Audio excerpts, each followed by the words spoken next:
It's time for Twig This Week in Google. Stacey Higginbotham's back.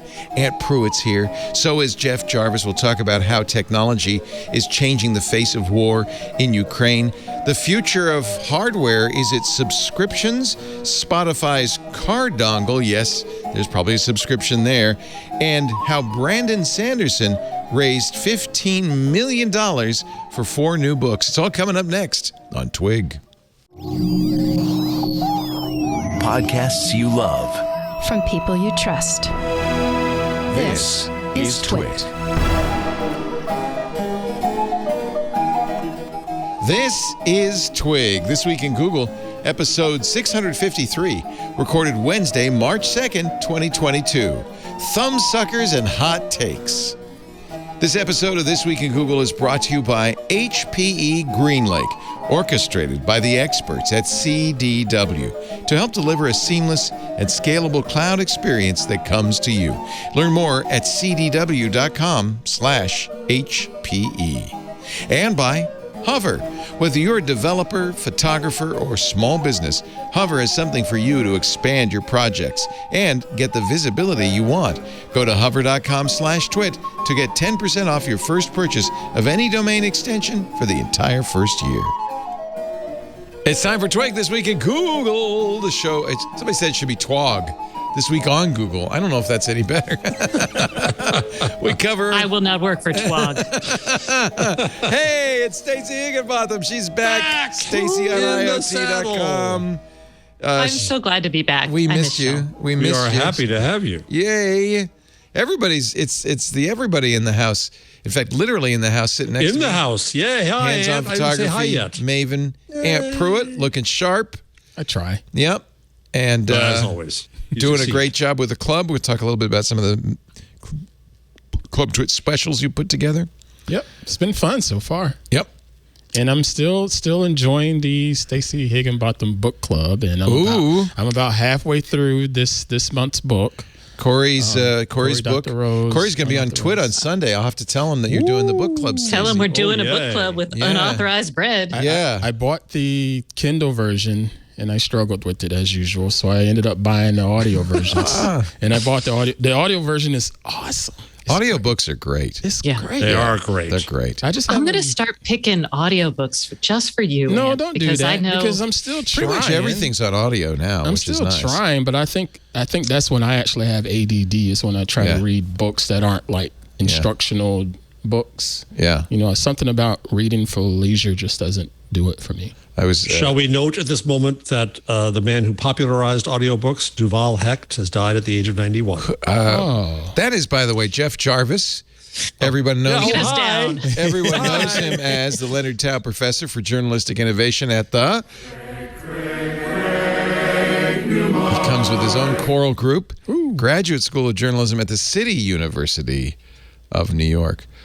Who invented audiobooks? I never heard this. Well, he didn't guy's invent name. them, but he popularized them. He was founder of Books on Tape. Audiobooks. I used to be on the board of Reading for the Blind and Dyslexic, which changed its name to Learning Ally. But it was started after World War I because of mustard gas and other things that made veterans blind. And so volunteers came together to read books for them. And that was the form. But Yuval Hecht started Books on Tape as a company. And I'm trying to see the year here, 1975. So much later, but really led to the popularization of them until of course one company took them all over, as happens to everything good, and now it's all Audible. But I like Audible. Audible's okay so far.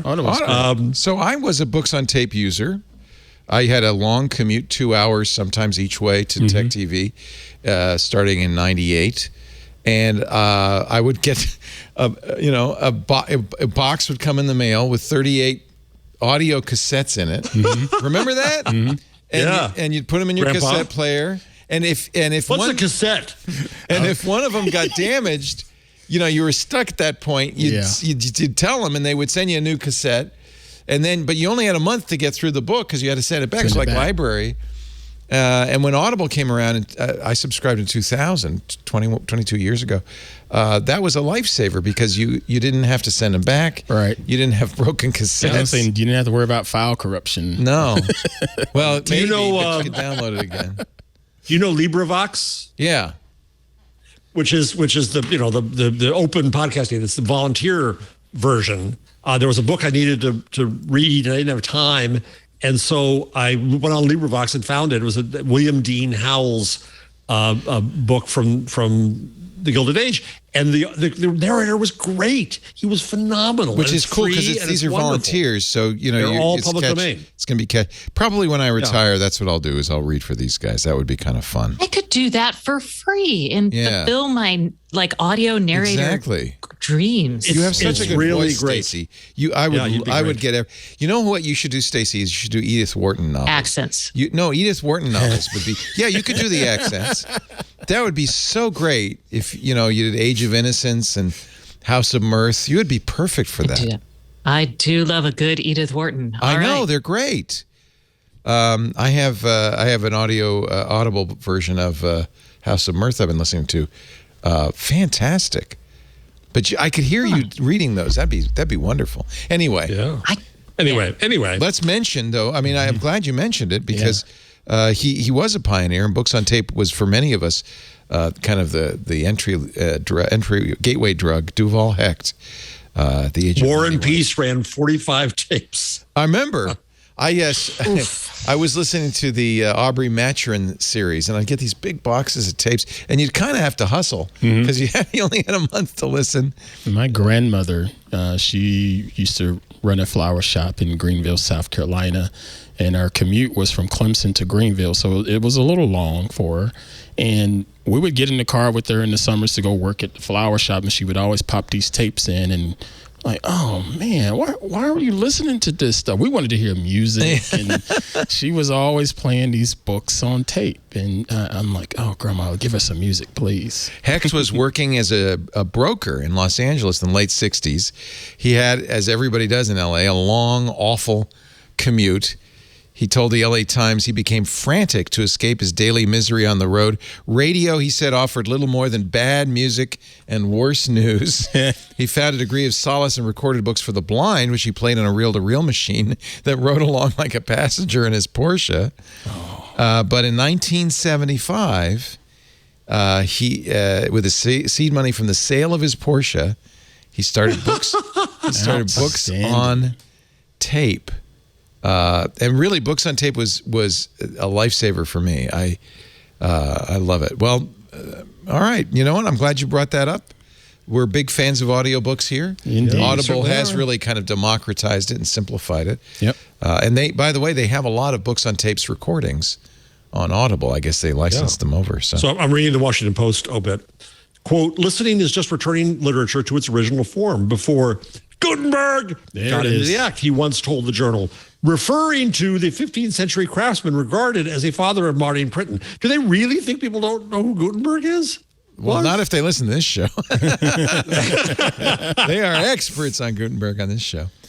Leo, let us note that last week you were whining and moaning and mewling about how we had no news, and good Lord, the fates answered you. Yeah, well, a war is... War is bad for humans and other living things, but it happens to be good for news, the news business. I remember working in TV news, and it's kind of embarrassing and sad, but, day in, day out, it's really boring, man bites dog. But when there's a big story, you kind of jump into it. Go find the closest Ukrainian citizen and ask them what they think. Exactly. Who has suppliers from the Ukraine or from Ukraine? So as a result, and the other thing that's different in this war is how technology has influenced it, changed it, become a part of the battleground. Is really even from Afghanistan and Iraq and other recent wars, it's changed dramatically. No one has mentioned anything about oil or anything like that. It's all cyber stuff. So from a technology perspective, there is both helium and neon are supplies that actually are used in the semiconductor manufacturing process. So I've seen they a couple all out really of Russia? fun articles. Is Russia the primary They're source? out of Ukraine. Ukraine. 65% of our supplies of ultra pure neon used in etching for chip manufacture comes from a town. That's interesting. A plant in Odessa. It's a chemical plant, though, so presumably it's not like they're mining the neon. they're not digging it out of the ground. You have to make it, or filtering it out of the air.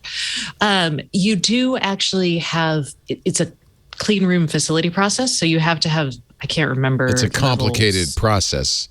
You don't just pop these up overnight. But yes, I don't think they mine it there. They just purify it there. Yeah, but you could have a neon factory built elsewhere in time. It just might be one more of those shortages we've been suffering. Right. Yeah. Well, wow, I didn't see. That's the point. This is why we miss Stacey when she's not here.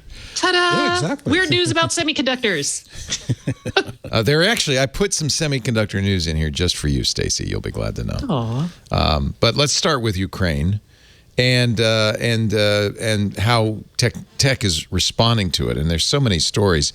Of course, the most interesting person in all of this is the vice prime minister of Ukraine, who has taken it upon himself, or maybe it's his portfolio, to tweet to all the tech companies. Oh, yeah. Mikhailo Fedorov, Washington Post just had a profile.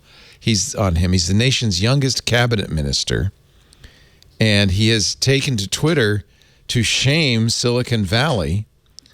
6 months ago, he made a pilgrimage to Silicon Valley to discuss Ukraine's digital transformation. He posted a photo of himself arm in arm with Tim Cook, praising him as the most efficient manager in the world. He called on Tim Cook last week to shut down the App Store in Russia. And on Tuesday, yesterday, Apple responded and did so, cut off all sales, paused all product sales, shut down the App Store, and shut down, and this is partly due to the bank shutdowns in Russia, the ability to use Apple Pay. Google did the same with Google Pay in Russia. And I've seen pictures of people queuing, mass crowds queuing at the subway stations because they couldn't get in with their touch-to-pay devices anymore. You needed cash, and you can't get cash either. Yeah, because the ATMs there's a run. So he's 31 years old, and it's been really interesting. I shouldn't really even laugh at this, but his Twitter account has become, the place, where, Ukraine comes to Silicon Valley and says, please help us. Let's see what the latest are. Starlink, many thanks to Elon Musk. Starlink keeps our cities connected and emergency services saving lives. And now we need I think generators. He's just doing that as a thank you. Pander to Elon Musk and his ego in part. I'm like, Elon was like, I will send Starlink things. I'm like, Brianna do they not Wu have satellite was communications? I was trying to find a tweet from Brianna Wu. She's been kind of the counter. Counter to this. Some have pointed out that Russian military is very good at using satellite links as targets, so that the terminals for Starlink might not be the most. You got to keep them moving. In fact, Alex Lindsay confirmed that yesterday on MacBreak Weekly, because apparently he had been doing a stream in Turkey and using Starlink, and they did in fact have to move regularly to avoid being shut down. Letters Speaking here of satellites, congratulating SAP and Oracle for their support. Again, this is Fedorov earlier, thanking them for the blockade. This is really an interesting way to, I can't remember this ever happening before. Yeah, to put pressure on big business. Use Twitter for it. They're also crypto. It's been a big thing for crypto, on both sides. Some crypto exchanges have refused to shut down in Russia. That seems to be, maybe one of the only ways you can move money in Russia these days. But others have sent. There's been, I think, 30 million in cryptocurrency sent to Ukraine. So that's an interesting cryptos. I kind of understand how, if you're a crypto exchange, the whole reason you do crypto is so that there's no central, decentralized. There's no politics involved. But this puts you in an interesting position. The world is turning against Russia. I'm really curious to hear what you all think about whether or not YouTube should take down RT as one example of. I don't think you should. I mean, yes, RT is government propaganda, but it's also a huge source of news for people. Right? I don't think you should. They demonetized them. Google has blocked RT and other Russian channels from earning ad money, which seems at least the least you could do. But yeah, YouTube's been getting some criticism. Well, they're taking it down. They've taken it down in Europe. They took down RT and Sputnik in Europe, but it's still in the U.S. And if you go to RT, which I do a couple times a day to see what insanity they're spreading, it's a YouTube player at RT. Now, RT could surely have a Russian-made player of some sort, but it's on YouTube. But it's on YouTube servers. Oh boy, that's interesting, huh?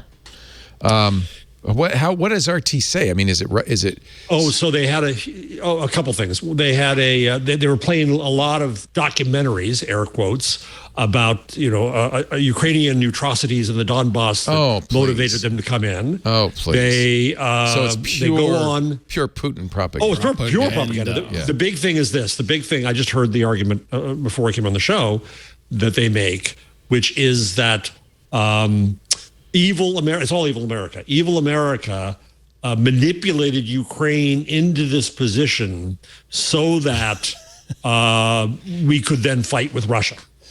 Oh boy, a proxy war, proxy fight, as we had, and then how evil and awful this is. It's our fault. Yeah. We did this. It's an American war, even though we didn't. This is from The Hill. Russia says Meta and Google should be held responsible for inciting the war. Oh yeah, it's their fault. So everybody accuses them of doing everything on every side of every fight. Russia's state communications also demanded tech companies stop discriminating against Russian media in Europe. That's YouTube, of course. Yep. The other thing I found interesting, and I was very concerned, we talked about this last week, I've talked about it on some of the other shows, that there would be a cyber war at the same time, and that may still materialize, but so far not. Surprisingly, not so much. Right when the invasion started, you may remember briefly, Russia or somebody took down, DDoSed the Ukraine banks. Russia has in the past attacked Ukraine, their power grid back in 2014. In fact, according to this article in the Washington Post, Joseph Menn and Craig Timberg, partly that's because of Russia's previous attacks in 2015 and 2016. Ukraine focused on hardening their systems, and so we're less vulnerable than we are here in the United States. Thing is, though, sir, we may not hear any news about this until next week or week after, because isn't it pretty standard that we don't know about the intrusion until well beyond after the fact? It's not like an alert happens as soon as they get in the door, especially. Well, it depends what they do. I mean, when they DDoS the banks, everybody knows. Well, yeah, DDoS are immediately down. Yeah. They may be wandering around in the networks. In fact, there's some evidence they're wandering around in our grid as well. The thought process is you don't do a cyber attack. It's kind of like, not nuclear war, but it is like, if you spend all the time and effort to get there, you don't deploy that lightly because you have one chance to use that to your advantage. Right. As soon as you initiate the attack, defensive steps are initiated. And also, I will say CISA, which cyber, hold on. This is the infrastructure, the U.S. Cybersecurity and Cybersecurity and Infrastructure Security Agency. They have a program called Shields Up. And from the beginning of the tensions, they have been updating that page. And the advice on there is excellent. It's very even-handed, and it's also really really focuses on monitor. Look, know what's happening on your system starting yesterday, but now is fine too. I like it because it's not panic mongering. They're very clear to say that they have not seen attacks against the U.S. and U.S. companies here, but they're giving concrete advice on what to do. Richard Clark says, we still believe retaliation, including cyber attacks, is coming. So as with everything in this war, be premature to say, oh, nothing happened. But so far, nothing has happened. And as you pointed out, Ant, you don't want to trigger the bomb until you're ready or the time is right. You might get more valuable information just by secretly wandering around inside the network. So Jake Williams, former NSA hacker, now on the Information Security Research Group at IONS. This is a quote from the Washington Post. If I wipe a bunch of their computers today, I can't do that tomorrow. A big question is, when do you pull the trigger? Right. So you're exactly right. For all we know, they're in there, and we just don't know. Here's the Starlink dishes being delivered to, I guess, Ukraine. This is again from Fedorov and his tweets. Thanks, Elon Musk. You're right. It may just be kissing up to Elon. Probably a wise thing. Buy a few stingers. Dan's got a Elon. very thin skin. Yeah, be nice to Elon. Yes, he's very sensitive. Small what? Go ahead. No. I wasn't actually. Wow. No, it's okay. No judgment. No judgment. I was going to say a small sense of self. Yes, that's it. Of course, that's what you were going to say. Of course. It actually was. Okay. No, I know. I'm just teasing you. I'm not a guy. I don't think that. This is why you have to build rockets in a certain shape. It's for aerodynamics. Google has kind of modified Google Maps. Early on, we talked about the professor who with his students predicted the invasion like 12 or 13 hours earlier because Google Maps showed traffic blockages and road closures, and it was pretty clear that that was because of the invasion. Google is now blocking edits that it claims may have been used to coordinate Russian airstrikes. So it goes both ways, doesn't it? Google Maps is also amazing that Russia counts on Google Maps for an attack. I mean, geez. It's a free resource. Why not? Yeah. I mean, think about it. You can just send out your soldiers with their smartphones and it's already loaded. You're like, boom. There. Everybody log into this link. According to some, Russia's military is adding specific pins to Google Maps to keep track of where they're going to attack with missiles, where their trucks are. It's like we're planning a vacation, except they're planning an invasion. I mean, it's literally the same process that you use with your buds. Google says some of these edits go back a while, so we can't say all of them are due to the Russian military, but out of an abundance of caution, we are removing user contributions like photos, videos, reviews, and business information, and all user-submitted places from Google Maps in Ukraine, Russia, and Belarus since the invasion began, and are temporarily blocking new edits. So basically, just presenting the facts of this is the map. Period. You're not going to let end users modify these maps for any reason. Good.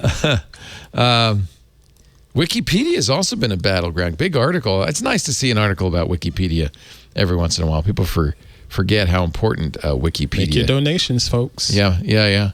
And of course, Wikipedia in Ukraine and Russia, as well as in the U.S., has been struggling with how to cover the invasion. They want to, of course.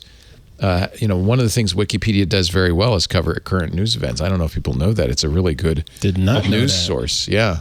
Oh, man, they know when someone famous has died before the internet half the time. Yeah. I know it is the internet. This article from Slate, how the Russian invasion of Ukraine is playing out on English, Ukrainian, and Russian Wikipedia, talks about big editorial battles. It started years ago when the decision to use the word Kyiv instead of Kiev was hotly debated. Starting in 2003, Kiev is the Russian pronunciation of the capital. It's actually Ukraine. Kiev. It's still two syllables. There's a pronouncer I put in the rundown there. Kiev. Oh, thank you. Kiev. Okay. And then Kiev is the Ukrainian language version of it. Right. And so Ukrainian nationalists say, no, don't call us Kiev. That's what the Ruskies call us. For nearly 2 decades, Wikipedia editors debated the changing of the spelling with 50,000 words on arguments and discussions about the issue. But it was in 2014 after the Russian invasion of Crimea, Kiev Kiev. Leo, seriously, the audience will find this interesting, I think. Go to line 49. Okay. Yeah, because I heard Anderson Cooper say Kiev. Well, they're all saying Kiev. And then he said Kiev the next day. Right. And here's how you say it according syllables, to folks. Mila Alien on TikTok. I presume she's Ukrainian, yeah? How to say it, ladies and gentlemen. How to spell Ukrainian's capital? Well, this is how you spell it. Kyiv. And it's not Kiev. Kiev is Russian spelling and pronunciation. Kyiv. That's how you say it in Ukrainian. Kyiv. Oh, Kyiv. I got a lot of practice to do. That's not Kyiv at all, is it? Not at all. Not at all. But to it, you can see how you get there to an American ear. Kyiv. It was reduced to one syllable, so Kyiv. No, Kiev. Of course. Kiev. But wouldn't it be Kyiv. No wonder people say Kiev. Oh, wow. Yeah. I need a lot of practice on that. Yeah, it's not easy. And if you say that, people don't go, what are you talking about? So you got to choose one or the other, Kyiv or Kiev. I get it. No, Kyiv.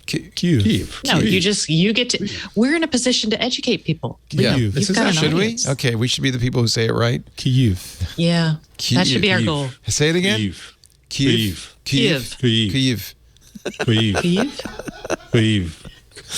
All right, I found our supercut for the episode. Yeah, there it is. Instagram has responded. Meta's responded in many different ways, but Meta's rolling out encrypted DMs in Russia and Ukraine, and they're demoting Russian state media worldwide on Facebook. So Nick Clegg announced the new features yesterday, saying Instagram will be giving users notices when they can switch to encrypted chats.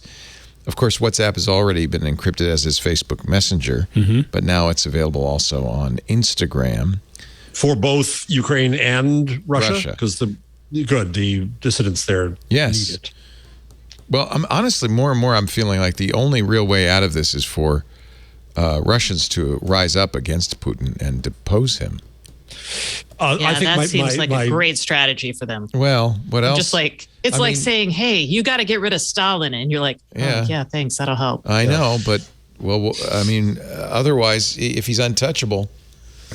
I think the best commentator by far, in my view, is Julie Ioffe, who I think is a stunning mind. Are you glad you subscribed to Puck now? I did. I was about to say it's on Puck. Yeah, it's on Puck. So she said, Moscow is the grand exception. In Moscow, Putin is surrounded by the people who can't stand him. But you go outside, you go into the heartland of Russia. They love him. They're watching TV. They're watching RT, the homegrown equivalents, and it's different. So Moscow and St. Petersburg, you could see protests against Putin. You can see some angry oligarchs who were losing their yachts. One just got taken by Germany, a big one. But they know where their bread is buttered, so they're not going to fight that much. Mm-hmm. I agree, Leo. I'd like to see that, but Stacey's right too. That's us wishing somebody to put themselves in danger. Mothers and their children were jailed for holding signs that just said no war. Children. They let the children out, I believe. But because you don't want to be like putting children in cages. Oh no, that's so bad. Yeah. That's right. Yeah, nobody would do that. That's just terrible. Even Putin wouldn't do that. Let's see what other stories here. I wonder. Now I might save the story about birdwatch for later because it's more than just about Ukraine. But it's interesting. This was about a year ago. Twitter announced this fact checking, but done by users. I just got a birdwatch related to Ukraine. Did you? Supposedly they were not doing it, and I think that they're figuring it out. I just got one. Part of the problem with birdwatch is there aren't a whole lot of volunteers, only a few hundred. Yeah, I'm one, but. Washington Post analysis of data that Twitter publishes on birdwatch said that contributors were flagging about 43 tweets a day in 2022 before the invasion of Ukraine. That's nothing. Although the number went up to 156 last week. So, but still, that's nothing. Still a low number. Total flow. Yeah. 359 contributors. That's all. So birdwatch maybe not the success Twitter was hoping it would be. But it's just one of a lot of things Twitter's trying out. EA is eliminating Russian soccer teams from FIFA. It's a soccer title, and metaverse to Russia, you are dead to us. Oh, wow. Wow. Yeah, so the tech community is responding in that way, which is really interesting. Reddit has shut down or quarantined the Russia subreddit /r/Russia due to misinformation. DuckDuckGo, which used Yandex for some of its non-news searches. Oh, that's right. Has paused its relationship with Yandex. Yeah, oops. Yandex is the Russian Google, basically. Well, there was a story. I got into a Twitter tussle about it. But was it the New York Times or the Washington Post had a story? I don't think we did it last week, where the quality of search results on a certain number of test things, I think it was the New York Times did it, was far, far, far better on Google than both DuckDuckGo and Bing. Interesting. They had a lot of disinformation sites in there. I think Google leaps into action, don't they, when something like this happens, and they have the staff to do it. They also talk about it. I remember after 2016, they called a bunch of people, me included, with their search quality people, just saying kind of like, what do we do? What do you think we ought to do here? Not that they were going to listen necessarily, but they wanted to gain opinions from elsewhere, and they're smart and they think it through. But isn't that more of a resource advantage? You look at what Google has from all of their staff that they can pull in and can pay fairly well, versus something like this Yandex or DuckDuckGo that's usually just a bit of community volunteers. It's doing that amongst other things. Yeah, but I think, and it's interesting to me that Yandex being Russian, if DuckDuckGo was using a Russian source, that's an issue. Sourcing. So yes, well, you're right. It's how much do you write things to try to get rid of bad stuff? Yeah. That's very intensive in resource. But whom you choose to use as sources, I'm about to fund, full disclosure, money from Facebook, but none of it comes to me, but it comes to the school. Yep. A project with Wikipedia. We haven't talked about it yet, but Wikipedia has tremendous discussion and thus data on the credibility of sourcing. So sourcing alone, I think, doesn't require the kind of write the UI to get rid of the bad stuff, but it does say whom should we trust to serve to our users. That doesn't require. Well, it's not just a question of trust. I mean, these are financial relationships. So DuckDuckGo can contract with certain other companies to bring in search results, and Yandex may be great at a large number of searches, and we don't necessarily know how they use it. I mean, it's theoretically possible that you could say any search involving math or physics, open it up to the following, options, or you could shut that down in case of, I'm just theorizing here, but the point is, like, not all of your sources are going to be golden. Even as a reporter, I talk to people and I'm like, after I talk to them, I'm like, you know what? I don't think you're actually that smart about this topic. This doesn't jibe with anything else. So I'm going to pull you out of this story.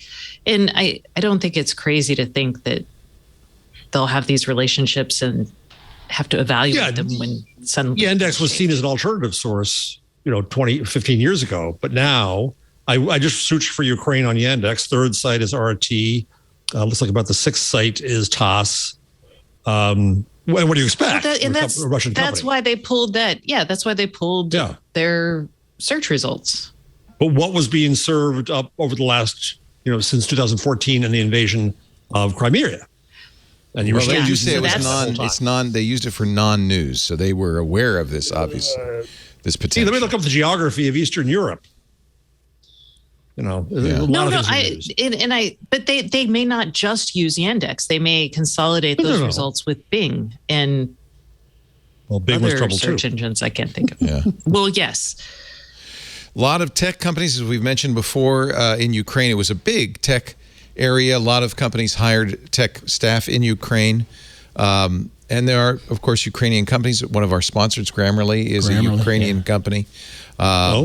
Yeah, I didn't know that. They have a headquarters in the U.S., but it was founded by two Ukrainians, and still has a lot of technical staff there. I love Luminar. We talked about this. I was going to say Skylum. Skylum is a Ukrainian company. In fact, if you go to skylum.com, they have a big banner at the top in support of Ukraine. Wix, I didn't know this. Wix, which is an Israeli company, of course, the website building company, had 1,000 Ukrainian employees. They've been they mobilized. More sales staff because you saw Wix ads everywhere. Yeah, well, actually, mostly developers. We're able to get about half of them out, but of course, as you know, Ukraine has said no one military age, which goes all the way up to 60, no male, right? could leave the country, but they were able to get about 500 of their employees and their families out. Wix had about 30 of its Lithuanian employees volunteered to drive 600 miles to the border of Poland to collect people. They picked up workers, set them up for the night to rest before the trip to Krakow, provided them with food and blankets and stuff. Of the 500 employees who remain in Ukraine, 195 are in areas considered to be dangerous, according to Wix. So they're still trying to get people out. Microsoft has a big tech team in Ukraine. The video doorbell company Ring has a bunch of developers in Ukraine. Ubisoft, Snap, all doing what they can to protect workers in Ukraine. Tampa-based software outsourcing company JetBridge said it has been struggling with the logistics of getting its 24 developers out of Kyiv. You got to put the U in there. It has also, this is interesting, started paying employees in Belarus in Bitcoin. So this is Ukraine's the birthplace. That's not going to go well. I know. No. You remember what was it? Face replace software, face redo. Anyway, that was in Ukraine. Luxury, which is a company Snap bought to help with the augmented reality stuff. 300 team members in Ukraine. Snap would not say how many are still there, citing safety concerns. They halted ads running in Russia, Belarus, and Ukraine and stopped sales to all Russian entities. Ubisoft has provided Ukrainian team members additional funds to help cover the costs of travel and relocations. I guess you're probably lucky if you worked for a U.S. tech company or a Western tech company in Ukraine. Microsoft, which has employees in Ukraine and Russia, says it's monitoring the situation and focused on supporting its workers in the region. That's the other thing that's different, is how global society is these days, and so this is really felt everywhere. It's just a really interesting story. I'm going to move on unless there's any other. I mean, I have many, many, many more. Can I just mention one thing? Sure. I'd like to put in a plug for the Kyiv.independent.com. So there was a site called Kyiv Post where it was bought by an oligarch of sorts, a mini oligarch, and he shut it down and the entire staff left and started Kyiv Independent. And it is phenomenal, brave journalism, including an alum from my school, Igor Kosov, class of 2009, is reporting there bravely. I go in every morning now, and just that news feed on the left is an unbelievable collection of the journalism that they've done and curated as well. They're brave. They're in the midst of this. They're reporting from around the country. You can donate to them. I have through Patreon or whatever's the other one they have, GoFundMe. And they're doing phenomenal work. And so if you want to know what's going on in Kyiv and in Ukraine, I recommend them highly. There's other things too. There's Euromaidan Press. And by the way, the other thing that I want to mention real quickly is the wonder of Google Translate. So the day of the invasion, I went to Helsinki Sanomat, the major newspaper in Finland, which thank bless them is open, not paywalled, and phenomenal coverage. Just like they went to 4 historians to get perspective, something we don't do in American journalism. And Google Translate is amazing with one of the most complicated languages on earth, and it really gives you another perspective. of what's happening to go around from Estonia to Finland to Hungary. Well, Hungary, not so good, but elsewhere. So changing your news diet around the whole of the web in a time like this, but getting from the source, I think, is so important. Just fascinating how technology changes all of this so dramatically in a way I don't feel like we've seen this before. It's just it's also a little disconcerting because you go to a place like the Kyiv Independent and they have fun things to do this weekend. Yeah. It's like what? They kind of didn't get rid of that part of the page. Yeah. But I think that's what's so weird about it and what's so kind of disorienting about Only a week ago, that's what they cared about. Yeah. Only a week ago. Yeah. All right, let's take a little break. We have lots more to talk about. It's great to have Stacey back and Pruitt's in the studio. We actually tried to get people to come back to work. The mask mandates are over in our area, and we had a pizza party, and no one showed up. Miss Lisa. There was it was like there's all these pizzas in the other room because no one. No, there's not. Oh, they're gone? Oh, that was before Ant got here. Ant's like, stay home. I've got pizza for dinner tonight. No pizzas here in the studio. Okay, good to know. Is the coffee machine there still, Ant? No comment on the coffee either. Ant, to his credit, is one of the guys who's continually kind of come in. You do floss every Wednesday morning, and you've been a presence around here, which is nice. I always like seeing your face. Likewise. And knowing that, life goes on a little bit, but in 2 weeks this will be the second anniversary of when we shut the whole place down. It was a little weird though because I came in today and didn't realize, I'm going to be on Twig in studio. Oh crap! I forgot my laptop, so I had to go back home. You can always borrow one of mine. I thought you'd forgotten your T-shirt or your pants. Normally, you're not quite so dressed up. Well, I brought my shirt. I remember to bring the shirt. But you look great. Thank you. And Jeff and I are both wearing like black sweatshirt shirts. So it's the best way to go. I hope I'm not telling anything out of school, but yesterday before MacBreak Weekly, Andy's camera was on. And he got up, and I think he was, I don't know, unless he's taken up golf lately, I think he was wearing jammies. He was wearing a normal shirt, but, the very bright, big plaid, I don't know. Yes. Maybe that's what he wears. That's how he rolls. That's how he rolls. Maybe it is, yeah. Life has changed. It's changing so fast. It's very interesting. And in a way, that's kind of what we cover. And so this is our beat. I want video chat room. I want video of that. It's somewhere. Probably is on the TWiT Plus feed in our Google. Yeah, that's definitely a premium item. Right. This episode of This Week in Google Today brought to you by HPE GreenLake, orchestrated by the experts at CDW. If you're in business, yesterday's infrastructure is not going to help you meet the demands of tomorrow's innovation, and that now more than ever, you have to adapt quickly to change. The consumption-oriented model of public cloud has revolutionized how organizations think about infrastructure, and organizations are now demanding the speed and agility of a public cloud experience. But many workloads remain on-prem due to complicated legacy applications and issues with data sovereignty and compliance.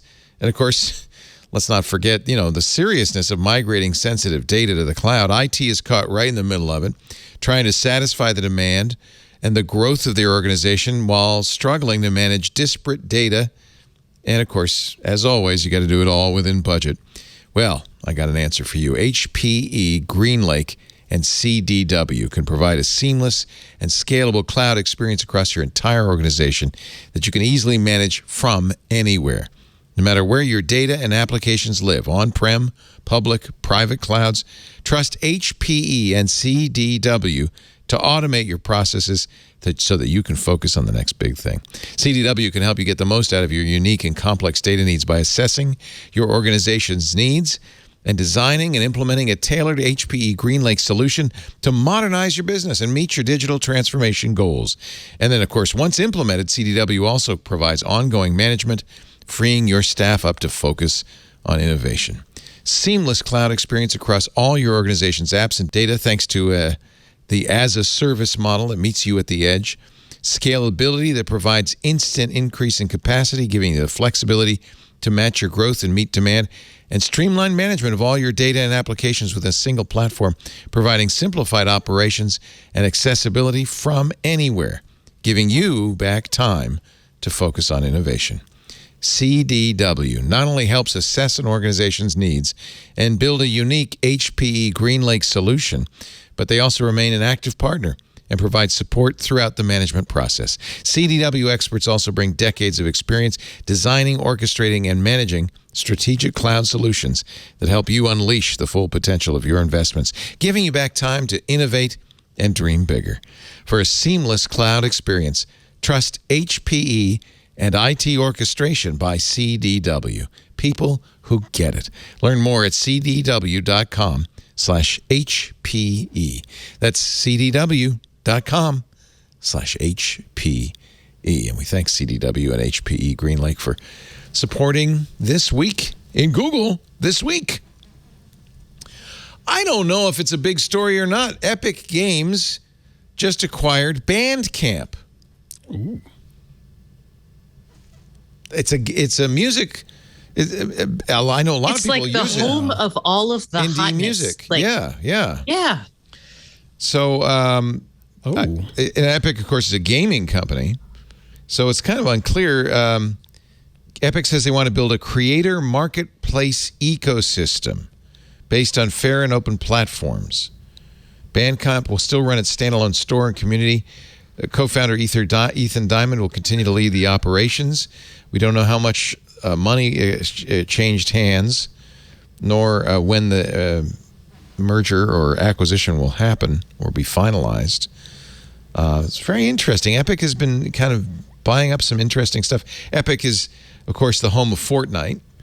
They made a lot of money on Fortnite. Tim Sweeney, their founder, I think made $7 billion in 2020 on Fortnite alone. Does this make sense for them? Well, it's clearly they're trying to do something new.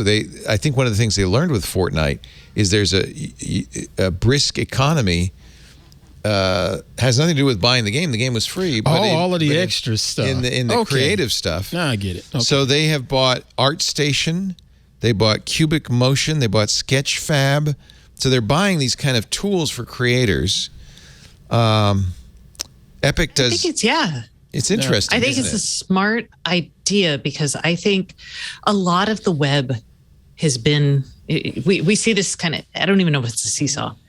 Huge amounts of money are made on consumption. So we start with consumption models. We start consuming things, and then people get comfortable with that and start building things and creating things around whatever they have been consuming. Think about it just like fanfic, right? Yep. This is the equivalent for other types of fanfic. So creating little videos or TikToks or songs for around your favorite world or characters. I mean, they're not worried about really NFTs. Smart. They're going another route. Well, and you know, historically, when companies when the railroads thought they were in the railroad business, they had trouble. They didn't understand they were in the transportation, right? Yeah. That's the old story. So I think it's sensible for a tech company, in this case, a gaming company, to say, well, what really is our business? Is it making games, or is it providing a marketplace for creators? And there are a lot of people say, oh, that's it. I'm out of here. I'm a Bandcamp user, but I noticed in the comments on this story, somebody pointing out in the past when Epic has purchased other companies, they've usually cut the commission in half or more. Oh, boy. Epic, remember, is the company that sued Apple over their 30% take in the App Store. Mm-hmm. So they have to walk the walk as well as talking the talk. So it could be very good for Bandcamp, or at least creators on Bandcamp. It could be Bandcamp says they've paid more than $1 billion to artists so far. That's very interesting. I think it's also kind of a Gen Z strategy. I don't know if it's because they're young or because they've grown up digitally or they don't have real jobs. But I mean, my daughter and her friends, they are way more creative or more interested in creating things and sharing them digitally in ways that, again, they're young, so maybe it hasn't been beaten out of them yet, but I do think it's a very interesting Gen Z play, as it were. I see the same thing with the kids in my home. They're all about wanting to create this or that. The boy bought a dadgum sewing machine to really. Yeah, I mean that's awesome. What's he doing? He sews stuff and made up his own little design. And then little weirdo, my little niece, that's what I call her, she's been getting into graphic design and making just little digital art and stuff. Great. So it's clearly the generational thing. Kids, I mean, humans are normally naturally creative, but I think it's if you don't beat it out of them at an early age, you're at a risk that they're going to be artists their whole life, which is great. He talked about watching videos of some of his friends back in Carolina, and even they're just out with the iPhone, smartphone, or whatever, and just making videos of random stuff and turning it into stories just because they can. That's so cool. That's how Anna Delvey started. Connect. She was cutting out stuff out of Vogue magazine, and actually, maybe that's not the best example. I couldn't resist. Hey, it can go a lot of different ways. Dude. A lot of different ways. There's a lot of creativity in being a con artist. It's not easy. I can't stop watching that show. Holy cow! I'm down to the last episode. I've been hearing good stuff on it. It's fun. It's just fun. I don't have much to say about it except it's fun. Stacey actually wrote an interesting piece, I thought. This is kind of along the same lines of rethinking what it is your business is and how you make money. And traditionally, in hardware businesses, they think, well, we sell you the hardware, and that's how we make money. We mark it up, and we make money that way. Apple's kind of pointed the way to, they've practically saturated the market for iPhones. And so they decided to stop counting how many iPhones they sell and instead count how much revenue they make per customer. Services. Yeah, with services. ARPU. And same thing for Microsoft. Microsoft decided they didn't want to sell Windows and Office anymore. They want to sell you a subscription. So Stacey, I thought this was very interesting, said the same thing may happen with hardware. Subscription. It is happening with hardware. And what's happening is they're maturing their model from being like, you will pay a huge upfront price for the device, for a smart device, and then an ongoing subscription. And they're actually just starting to think about wrapping everything into a subscription. Probably the most sophisticated of this would be something like the Whoop band, which is you can't buy the band individually. You just pay $30 a month for coaching. You get the band, but you have to pay for the service and all the metrics and stuff. Did you like Whoop? I think I did. Did you? Yeah, I did. Yeah, I did not. I lost my battery. Why didn't you? I did not because. Okay, my Whoop edit still stands, or reviews still stand. I'm just not hardcore enough for Whoop. No wonder Ant loves hardcore. It. He's pretty hardcore. Exactly. It gave me everything I needed to know. What is it? What is it? An exercise band? Well, it basically just tracks your activity in the day, and I think they measure it as a strain. And what I found was the more that I did, just even if it was just moving gear around in the studio or whatever, that was part of the activity, not just walking, not just going to the gym. They took into effect a little bit of everything. And the more that I stayed on top of it, I slept better and felt better. And when I noticed that little bar was down in the yellow or red, $30 is a lot, though. But it was an expensive service. For a month. It was an expensive service. It doesn't measure steps because steps are not hardcore. Right. It measures Everybody's heart rate. It measures heart rate variability. And the thesis is, so they take what Ant was talking about with strain, and they combine that with recovery. And the idea is they do, depending on how well you sleep, you will get something saying, hey, you should go to this level of strain today. Yes. Because you've had it. So it's those two forces counterbalancing, and it's all based on your heart rate variability, which is a research-backed biometric or bioindicator, rather. Everybody does that now, though. My Oura Ring does that. Right. My Apple Watch does that. My Samsung Watch does. Everybody does that. My Fitbit will do it. Yeah. But that Whoop was one of the first companies that did it, and they really do. I will say, when I tracked my stuff using Whoop, it did really match with what I felt in my body. Exactly. In a way that others do not. Yeah, that's, for instance, the Oura Ring is, I think, not accurate. I stopped wearing it because it didn't match my experience. If I woke up feeling a little bit groggy and I could check the Whoop analytics, it would it basically tell you, yeah, you're going to feel like crap today. And it was right. Yeah. I loved it. And again, I like how it just sort of gave me tips to say, hey, you need to step up your strain a little bit more by 20% today, and you should feel better with the next day and get better sleep tonight and so forth. And it was spot on. You speak in the past tense here, Ant. So you lost your battery, and then I lost the battery and I quit paying for the service because it's expensive, and I got a lot of other bills. So yeah, $30. 30. I mean, it looks like if you're an athlete or if you're really have a lot of spare income and you really want to like maximize your productivity in terms of working out, this is a really good thing to have. But that doesn't describe a lot of people. No, but it's not anyway. for most. And I think I said that. I think I said it. It's not necessarily for the weekend warrior. This is for the Win 2000s of All About Android that's out there just crushing it with high intensity workouts on a regular basis. And she's wanting to know, all right, what do I need to do to keep this level of fitness?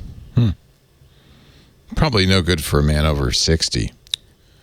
Maybe actually, it would be really maybe good. Not this man. Good excuse. Good excuse. Maybe not this man over 60. No, I mean, because they had a thing called Strain Coach, which I thought was really helpful because I work out. When I work out, I used to just go super hard like a crazy person. But you don't know. You need the Strain Coach to tell you. Exactly, because then I'd get sick. Like I'd be like the next day I'd be like totally wiped. And I was like, clearly I suck at figuring out how to work out. And it was very good for being like, calm the heck down, Stacey. And I'd be like, oh, thank you. It's funny because I have no idea how I feel or what I should do or anything. So it would be nice if somebody told me you should not do anything today or you should do a lot. So it's expensive. Yeah. Well, you get the first month free. So they'll send you a thing and you can try it out and see if you like it. I mean, it might be great. Does it ever tell you like, this would be a good time to take a nap? No. It does actually. Does it? It doesn't say it's a good time. It would tell you like when you're in the red, it's like, hey, today you chill. Yeah. That's what I was saying. The whole color coding thing with the red and yellow is usually bad times to a bad sign that you need to slow down just a little bit and recuperate. One thing I should point out lot, it's good. that like Whoop, all of these things, you still pay for the hardware, right? It's not like they send you. They don't send you the Whoop band. So really, it's double dipping. They're charging for the like the Oura Ring.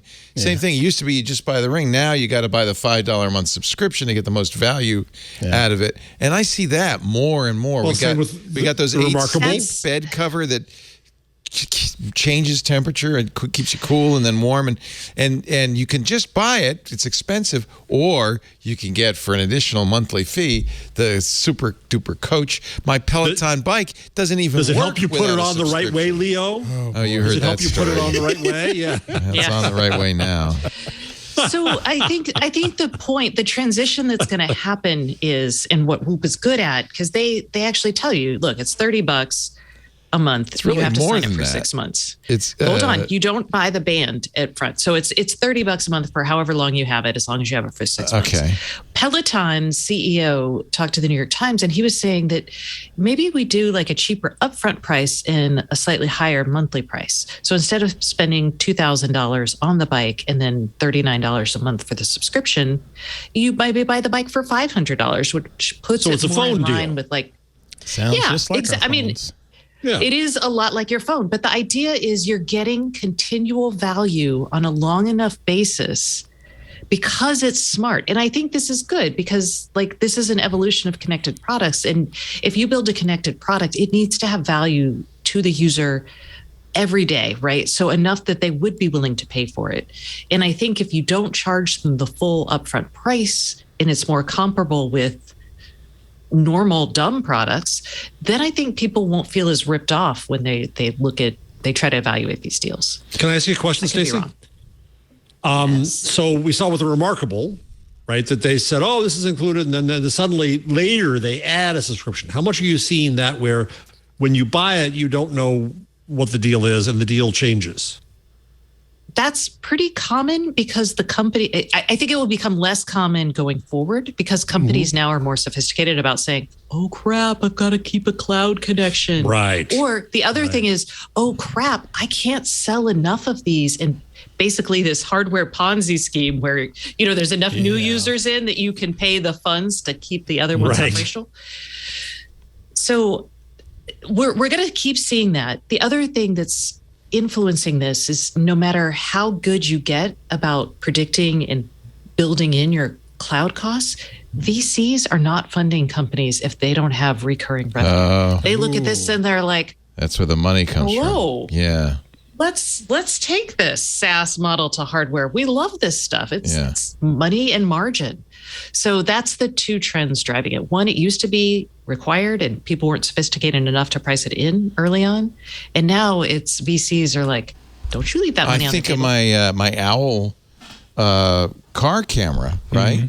Where they didn't charge a monthly fee. They had LTE built in and all this stuff. And they went out of business. Because that was dumb. They had their cloud costs were high because they had video. They had LTE costs. What were they thinking?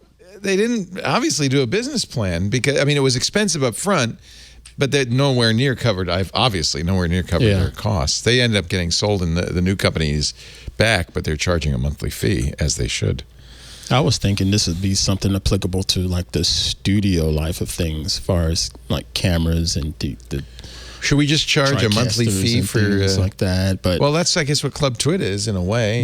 But at the same time, maybe studios are starting to go away because people are doing more things mobile. So you don't really need it anymore. Yeah.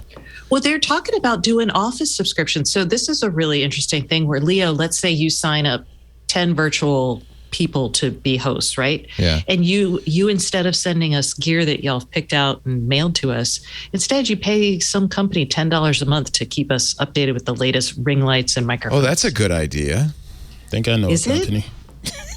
I don't know. Think about it. So those are kind of stuff. I'm just terrible at this stuff.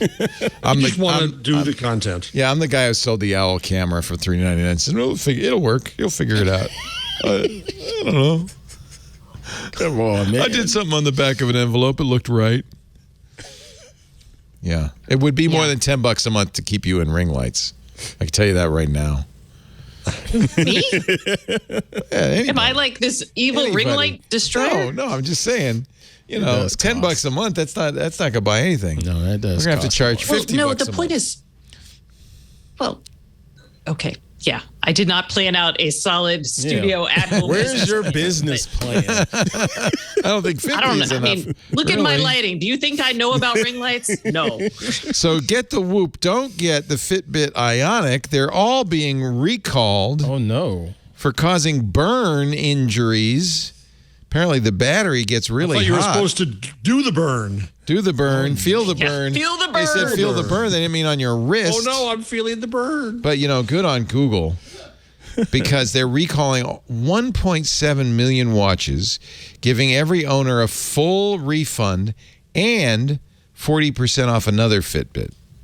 So, Kevin and I were looking for old FitBit Ionics still on Amazon for some recall arbitrage. Get a good deal. Good deal.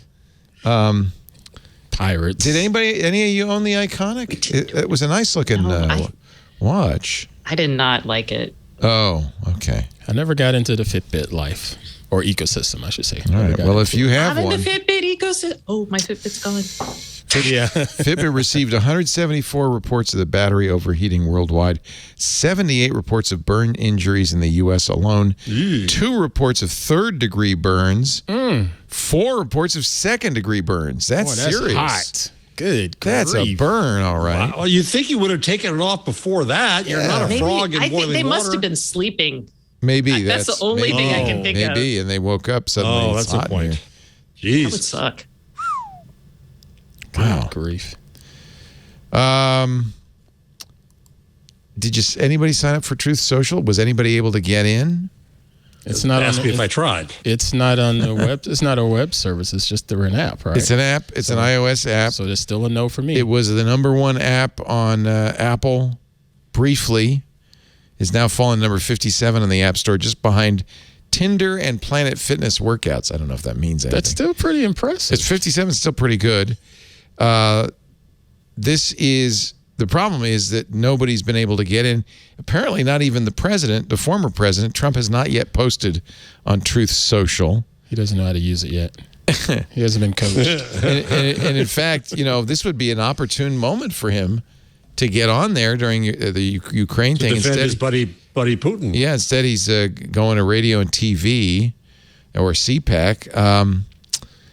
And part of the problem is that I think there must be a technical issue. This is the other issue, is they have a SPAC. So they're raising a lot of money in this SPAC. I can't remember the amount, but it was a huge amount of money. Did the SPAC actually already go through? Because there's a lot of skepticism right now about those. So a lot of the planned ones are probably not going to happen. And this sounds pretty dicey to begin with. Yeah. Well, yeah. I mean, a lot of people signed up. Apparently, still are in the waiting queue. In fact, the queue hasn't moved in a week. Oh wow. So I don't. It's like people waiting for their helium routers. Yeah, I don't want to say it's a grift, but the Truth Social SPAC is valued at $3.5 billion, which is just ridiculous. Yeah, I mean, asinine. Even if it were a massive success, I don't think. I mean, Twitter can barely make a penny. So, and the money doesn't go to the company; it goes somewhere else. I wonder where. Devin Nunes, right? That's who's running it. So was it $5 a month or? Well, that apparently somebody corrected me. They went to Snopes because we were saying, as were many news outlets, that's where I got it, that it was $5 a week. A week, but apparently it's not. Okay. But on the other hand, we don't really know since nobody has actually able to get in. Yeah. Yeah. So, but apparently it's free. At least right now, it's free. So just an update on that. If anybody gets in, let us know. I'd love to, just find out more about it. I put this in here for you, Stacey. The first smart door lock to use Apple's Home Key, the Aqara Smart Door Lock A100 Zigbee. Unfortunately, we did talk about it on the show. It's not available in the US. Why not? Aqara, they started. I think they're not a US based. It must be Turkish. That sounds like a Turkish name. It'll be sold. They're Italian. Italian. It's sold in Asia first. Malaysia and Singapore, and then Russia, and more of Southeast Asia in the coming months. No mention of European or North American launches, or if ever. They do say it will be available worldwide. They just don't say when. Home Key is really a cool idea, right? Is it Bluetooth only? It's NFC, actually. Oh, okay. And they store the information on your wallet. They store your house key information in your on Apple Wallet. Apple Wallet. Thank you. Yeah. And so you can just open your door when your phone's near it, which is nice. Nice. I think. It requires a Zigbee 3.0 Aqara hub to function. About $365 if you could buy it in the U.S., which you can't. And there is some speculation in this article on Apple Insider that it is really intended for commercial. I was going to ask, is this the stuff that hotels are using? Because I thought it was all NFC based in the hotels, right? It is based, yes, it is. Well, because Bluetooth really isn't as secure as like NFC. Right. And I don't know. So Car Key uses NFC and UWB, but the locks for HomeKit don't use UWB yet because we're not seeing those radios in a lot of products yet. This is quite a lock they have on this door. It has It is a hell of a lock. 4 deadbolts. So this must be in use in Russia. It's like a Manhattan apartment from the 60s. Maybe that's it. I'd love it if it unbolts those in sequence. So it goes chung, chung, chung, chung.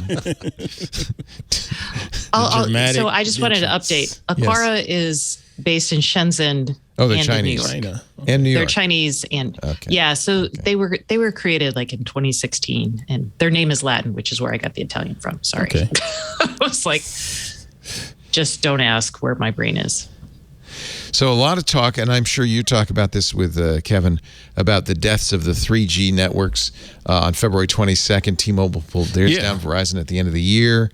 It's affecting a lot of things. Home security systems, a lot of them are 3G. If it's affecting you, you need to update. You probably didn't pay attention to the 8 million emails from the company who's providing your service. That is all. I've talked to these companies. We warned you over and over. Update your hardware. They're people. I know that the companies that I was talking to, they were sending out emails. I mean, granted, there's probably some random stuff out there that just died, and that's unfortunate. But for most reputable companies, especially on the alarm side, they've been emailing people for 18 months. Right. Yeah, but who reads their email? Not me. Well, yeah, we know you don't. I don't. Get ready. What about the app notifications? Well, what about them? You get those. Oh, you get those? You'll get those. They've used app notifications. I got one letter from AT&T, saying your phone's not going to work in a couple of weeks. So what do you want to do about it? That's it. One letter. Which phone? Interesting. Well, it's a phone I haven't used in years. I know that. I'm curious. Which one? Oh, I don't know. I mean, they said that the phone with the number ending in 9154 is not going to work anymore. Well, did you still wait? Were you still paying AT&T? Why were they? Jeff is like, why are you giving me? Yeah. I don't know. God, I don't know. Okay. Do you know how many phones this dude has? Really? Yeah, but how many does he have? 10-year-old flip phone service still paying for? So what happens? It's like AOL. I get rid of the phone, and I have the SIM, and I think, well, someday I'll put this in another phone. You're still paying? Oh no! It's but the problem is, okay, I have Verizon. It's only $20. I have T-Mobile. I have AT&T, Fi, and the problem, and Google Fi, and Mint Mobile and Ting. But the problem is, there's a few more. Sprint. I can't remember. Anyway, the problem is there's different people on all of them. MCI. So you're probably still paying MCI. If you know me, I'm paying for your cell phone. Is how it works. So I have people all over on this AT&T plan, and I don't know who they are. No, you sent me the Samsung phone. Oh, hey, I forgot. You actually got it? Did you get my phone? Is there a SIM card in here? No, I took it out. Yeah, I forgot to ask you. Not only did that, I threw in a little bonus. Where did I put it? I was like, I opened it up. She's so happy that she got it. Boy, exactly. She threw it to the side. I sent her the Galaxy Flip 3 because she was, and then I thought, I've got 18 book readers. And I had just bought the Kobo reader. I just bought that. The Kobo. I just bought the Kobo because that one, you'll like that one, works with the library card. Nice. So you can borrow books from the library on it. Very cool, yes. So that's why I thought, I'll send this. I didn't want to send a Kindle to you because I could have, but I thought, you know what? I bet you'd like this Kobo. That's cool. So because you can tie it to your library card account and then borrow books, which is really cool. Is that one of the Kobos where you can write stuff? It is, and it unfortunately is the one that came out just before. I bought it a week before they announced this new feature. Whoops! But it's nice. It's big, right, Stacey? It's not a little. It is one. big. Yeah, it's nice. So you haven't plugged it in, obviously, but you could, okay. if you cared, you could charge it. Okay. It came while I was out of town. So I didn't actually get the package until Monday afternoon. I'm not, believe me. That was just sitting on a shelf somewhere. I just thought, I got a box going out. Let's throw some other crap in there. You're lucky you didn't get some TWiT stickers and a Leo bobblehead. I think you should have gotten some, what was the bread we were making with the machine? Oh, yeah. You could have got some roadies in there. Yeah. Roadie, yeah. Whatever happened to that machine, by the way? Still being used. A former employee kept it, I believe. Was it? Or do you have it? No, was it Miss Megan? No, I think Colleen has it. Did she ever bring it back, John? No. So she probably has a phone too. So look at the ebooks you can get from the Rakuten Kobo, like this one from Ashley Zakareski. Let's get naughty. No. Yeah. I pulled this site up and I'm like, oh crap, get this off. They do a lot of romances. But if you look at the, I don't know which one you've got even. It's relatively recent. I bought it last year because I thought I should check out this. And I did sign up for Library Card and put books on it, which is really cool. So I thought you might enjoy it for that reason. But honestly, I read a ton. Wattpad? Is that from Wattpad? Wattpad? Wattpad, WATTPAD, has 90 million users writing fan fiction. Oh. I looked up Wattpad. That cover actually looks familiar from Wattpad. It could be fanfic. Well, I wonder what he's looking at. Because Santa's looking down at something. This is really. This is an anthology. It says, if you think it's too soon to get on Santa's naughty list, think again. Oh, cancel your plans and spend this holiday season with 26 romance authors who've teamed up to bring you a delicious holiday treat.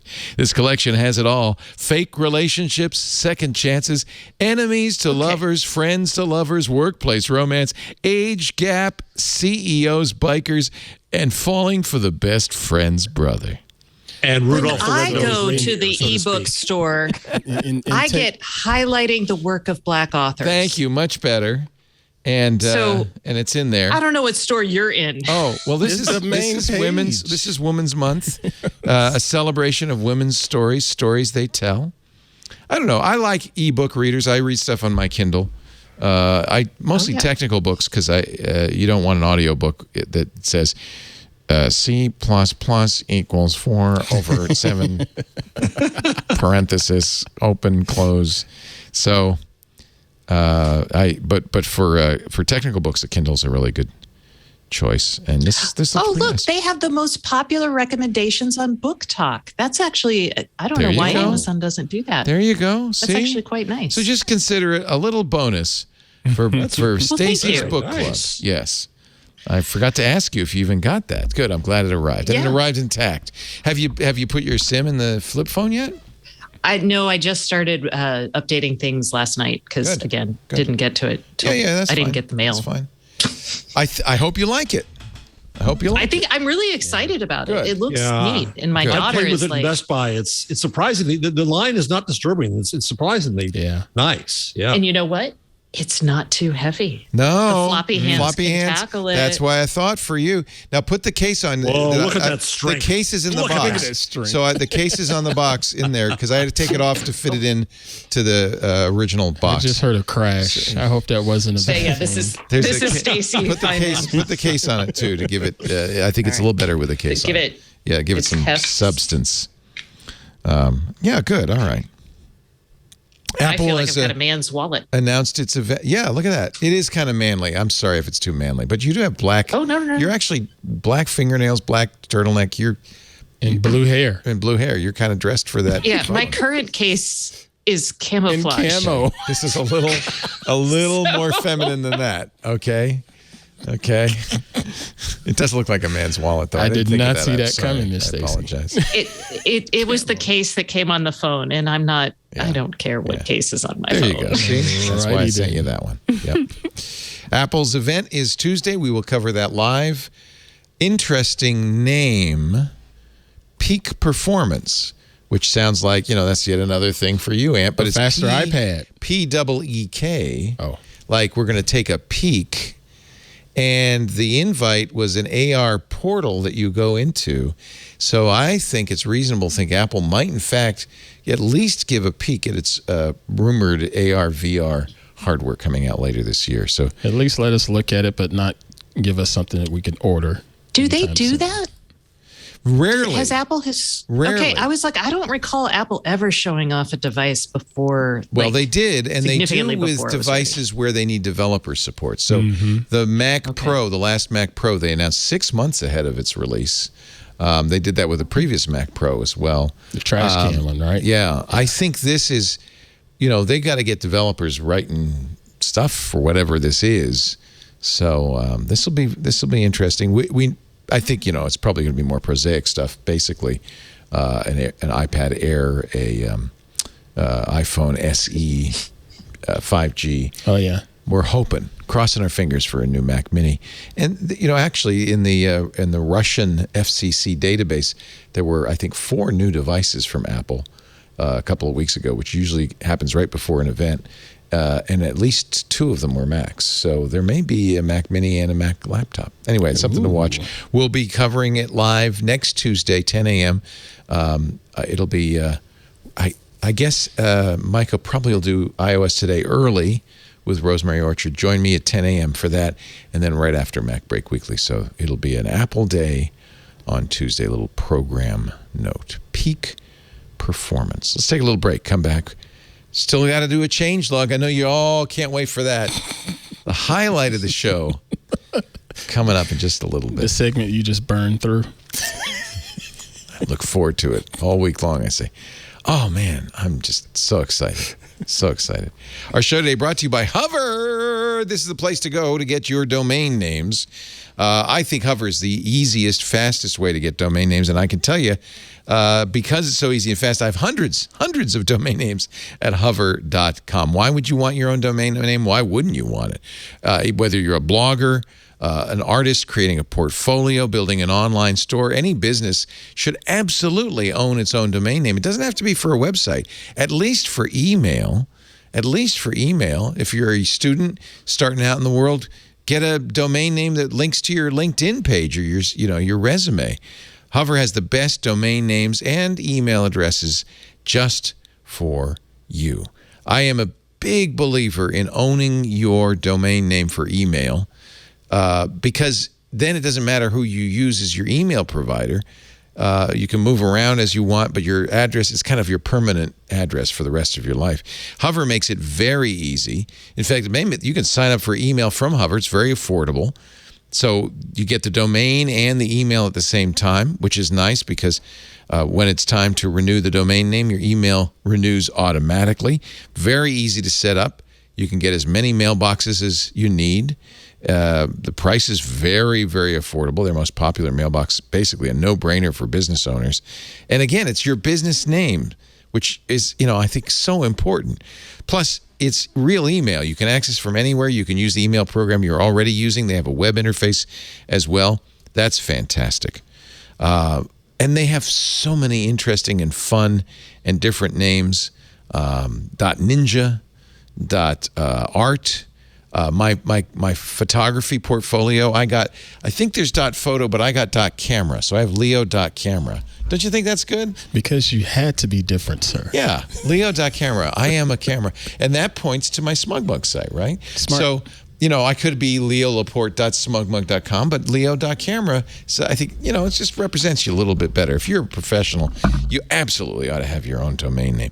Very easy. Now, I know, I like working with the DNS settings and all of that, and they have great, powerful pro-level tools that are very easy to use, but give you all the capabilities you want. But they also have, if you don't want to be like an expert geek, they have Hover Connect, which is one button to connect your website, whether it's Squarespace or WordPress or Wix, right to your domain name. Just a couple of clicks. It could not be easier. Of course, unlike other people, Hover includes Whois privacy with your domain purchase. They know you want private information to remain private. That reduces spam, protects yourself from unwanted solicitations, attempts to steal your domain, things like that. That's built in. Other companies will upsell you like crazy, not Hover. It's fast, it's easy, and it's very affordable. Domains are very, very affordable. At Hover, you're a customer, not a source of data. Take back control of your data with reliable, tracker-free email. Hover's trusted by hundreds of thousands of customers who use their domain names and email to turn their ideas into a reality. It's all we use here at TWiT. I'm a big fan. Whether you're a developer, photographer, or small business, Hover has something for you to expand your projects and get the visibility you want. Think of a domain name. What domain name would you like? Just to match your interest, your passion. It's kind of cool, all the different names that are out there. Go to hover.com/twit to get 10% off your first purchase of any domain extension for the entire first year. That's a good deal. 10% off. Hover, HOVER.com/twit. I actually use .email for my email addresses, but I have leo.fm, which is the shortest. I can get email there. For my retirement podcast, Leo on the line. I have lotl.fun, LOTL.fun.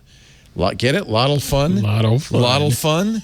So clever. Anyway. When my husband and I had our engagement party, they asked me how many domains did he own?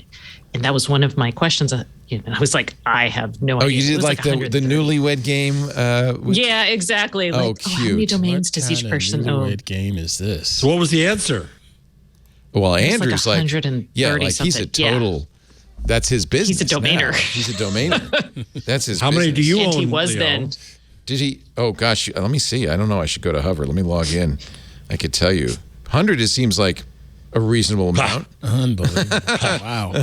That's how many phone bills you have. Well, I have to have a domain for every phone, right? Well, for instance, when Michael wanted to run a Minecraft server, I said, okay. It's 164.3.9. Wait, I'm not going to tell people that. I said, well, what domain, what do you want it to be? He says, I want it to be, and he was like 8 or something, nitrominecraft.com. And so I registered at Hover, right? Got it. Nitro Minecraft. That's where our servers are. And I made a big sign in his Minecraft that says Nitro Minecraft. So that's cute. Isn't that cute? Isn't that fun? Yeah. Yes, that's good parenting. Yeah. Well, I don't know if he appreciates it, but anyway. Uncle Andrew could give him some good domain advice. Yeah. Well, Andrew's Uncle into Andrew obscure stuff, right? I mean, he likes really weird. I just got a waffle with the tax taken out. That's my delivery. With the fee. What's taken out? The tax? Tax. Oh, they took a bite out of it? Well, I always told my kids that's just to check if there's poison. There you go. So here's all my domains. Let's see. I got AbbieLaporte.com, HenryLaporte.com. Got to get the kids' names right. Yeah. Inside Twit, This Week in Tech, Leoville.net. I got my ham license, W6TWT. Oh, dude. I got .com.net.org, Inside Twit.tv, Leoville.tv, Twit.tv, LeoLaporte.net, Leoville.com, TechGuyLabs.com, Tumbleo, Twit Live, the Empire. They're all in here, man. I even have some stuff for like businesses. Yeah. That we thought we were going to do, fancypants.com, things like that. Let's see. This is a good one that I never use. Leoist. I feel like there's something I could do with that, Jeff. I don't know what. There is, I think so. It's like Kiev. It's like your influencer name. Yeah. But I look for short. That's the Leoist. There aren't that many. Leo, the Leoer, and the Leoist. There aren't that many short names in the world. That's the problem, right? I love AuntPruitt.com. That's your next one. There you go. Right. I got a lot of Twit ones. Twit fan, Twit show, Twit news, Twit studio, Twit social, Twit community. We Twit socials, our mastodon. Yeah, Twit social. Yeah. Twit communities, our forums, our discourse. I don't know what I never used this one. Twitish. TWITI.sh. And I also have Leo-ish. That's from down from Leo-ish. Leo-ish. Twitish. So Twitish and Leo-ish. You got shells for your domain names, huh? Yeah, I got liplock.live when I thought what I was going to do a TikTok competitor. Somebody said you should get your name backwards, so I have etropaleol.com. I do have Laporte.photo. I didn't even know I had that. Oh, sometimes you can have too many domains. So I got Leo.camera and Laporte.photo. But not when you have Hover. Not when you got Hover. So how do I count all these? I don't know. There's a lot. He goes to the terminal and he runs. I need a terminal command. .sh. Yeah. Twit. That's a script. I should be able to do something with twit.sh. So Andrew, when you were getting married, Twitch, and you played I've Been Working on the Railroad as your theme song, Andrew had already hundreds of domain names. He was already buying, and he's been in this business for like 22 years. Did he think it was going to be really like money? Like he was going to... No, sell them like constantly. No, he's like one of those entrepreneurs. He's constantly looking for things that he can make a business out of. So he has like 2 or 3 things going on at any time. Yeah. So this has just been the most constant one. At that time, he was also selling baseball cards. Oh, really? That's neat. Yep. Retcon and selling. What does he say? Oh no, I'm just looking in the chat room. Retcon agrees with me that twit.sh is a very powerful bash script. Yeah. I can't. I was going to put it. I pasted it into a spreadsheet to count them, but it pasted the whole thing, so I don't know. The face of the whole page. That's not what do you do for a living? I don't know what I do for a living. It's a mess. Maybe you can ask Hover to count it for you. Would you just be like, hey, you know what you should add? That's a feature request. Hover should have like a number next week. Maybe they don't want you to know. Dude, you got thousands of them. The count would say not enough. Yeah. That's what they'll say. Yeah. Right. Anyway, you got to do it. Hover.com/twit for 10% off your first purchase for a whole year. You do not get an ad like that. No. You might be grateful. With a cookie. A lot of these are just like Laporte.coffee. What do I need that for? For your coffee machine. Well, probably back when you were going to have for my coffee machine. You're right. Coffee machine. Really? Oh, brilliant. Yes. Our house has a domain. So we have a domain for every house that we move into. You see? So, yeah. What happens when you go to that domain, though? Does something show up? We do it just in case, and then when we sell our house, for the selling. Oh, for the selling. You're brilliant. Selling, it's so for good. For the selling of the house. 123mainstreet.com. Yes. Yeah. I have my purple air sensor, the air quality measure thing, have their own domain name, so I can go right there and find out what the weather is. Is that Leo's cough, Leo's wheeze, and let's do the Google changelog already. Changelog. Ooh. It's time for the Google changelog. Thanks to Raygun01, aka Jason Howell, for putting this together, because I never have anything to add to the changelog. The Pixel 6 cannot install Android 12L after the latest update. What? Now I'm mad. I have a Pixel 6. I have a Pixel 6 Pro. I presume they mean the Pro as well. I've enrolled my device, but apparently they don't want you. So if you're enrolling a Pixel 6 or Pixel 6 Pro that is on the latest February official build, you will not receive an update to 12L Beta 3, but instead will receive the next upcoming beta build released in March, as long as you keep a device enrolled. And this is, otherwise you would have a conflict, I guess. So anyway, I don't know if that's a change or something you should know about it. Did you know Google has something called the Fast Emergency Dialer? It's on your Pixel 6 lock screen. Oh. See if you've got it on yours. They're slowly rolling it out. It's a new fast emergency dialer designed to help users travel internationally. This is what's cool, because 9/11 isn't international, right? 9/11, but if you're in some other country, it's not 9/11. So police, fire, medical services. The dialer was first seen last year through the Pixel Emergency app, but Google confirmed to Android police that it's going to be rolling out to a wider release. It's designed for international travel. You can use it at any location. It will show options relevant to your location, so it knows where you are. Quick access to call an emergency number with one action. Use the slider. There's automatic emergency numbers that are tied to your location. The phone does that automatically. Plus, you'll get numbers for your area like police, fire, medical services, and use the slider for the one you need. You may not have it. I don't know if mine's set up because it just says no information. Yeah, I don't think you have it yet. But it was pretty easy to just swipe up and hit that one button. Yeah, on the phone's lock screen, there's an emergency call button, but you'll have sliders for the numbers when that kind of rolls out. Also, if you hold, the power menu, it'll show up there as emergency calls do as well. Yeah. So I think you just don't have that dialer thing. I don't have my Pixel 6 with me. Oh yeah, there's one. Call 911, and it's just a slider. But if I click on touch the emergency button, is it going to actually call? No, you can touch it. No, you can touch it, and then it takes you to the next screen to do the slider. And then you can see if it's the. But I'm not going to. Sliders are smart because you're lying there, you're bleeding, you're feeling terrible, you broke your leg, you got a headache, and you don't want to dial 911. Didn't have enough coffee. You just didn't have enough coffee, so that's so. In other words, when I die on the show, as we have discussed. Please dial my number. The moment beforehand, Call me I can try to use that. So instead of you helping me, you're going to say, no, Jeff, go to your phone. Swipe, Jeff. Swipe here. Jeff. Oh, shoot. Jeff, don't use your fingerprint scan. No, just hit the lock screen. Jeff, you and I are the same age.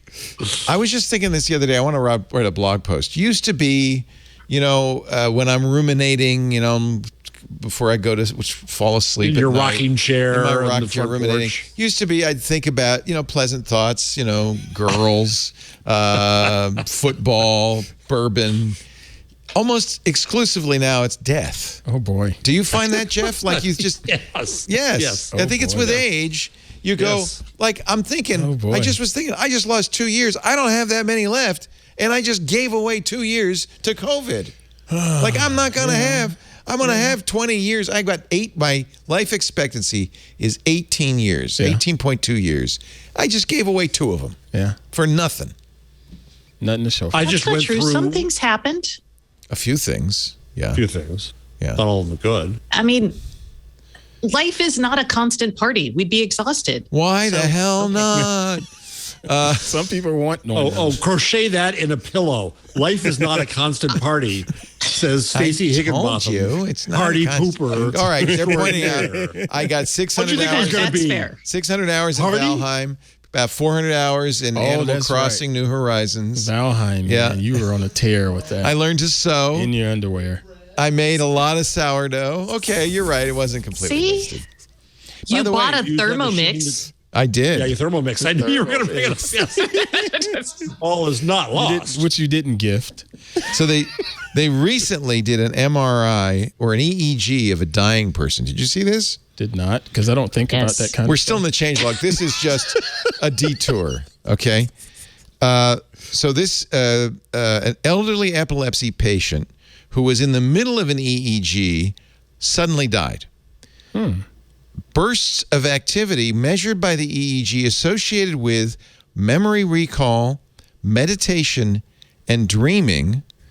The physicians monitoring, and this is an article published in Frontiers in Aging Neuroscience, which is my personal favorite magazine. Okay.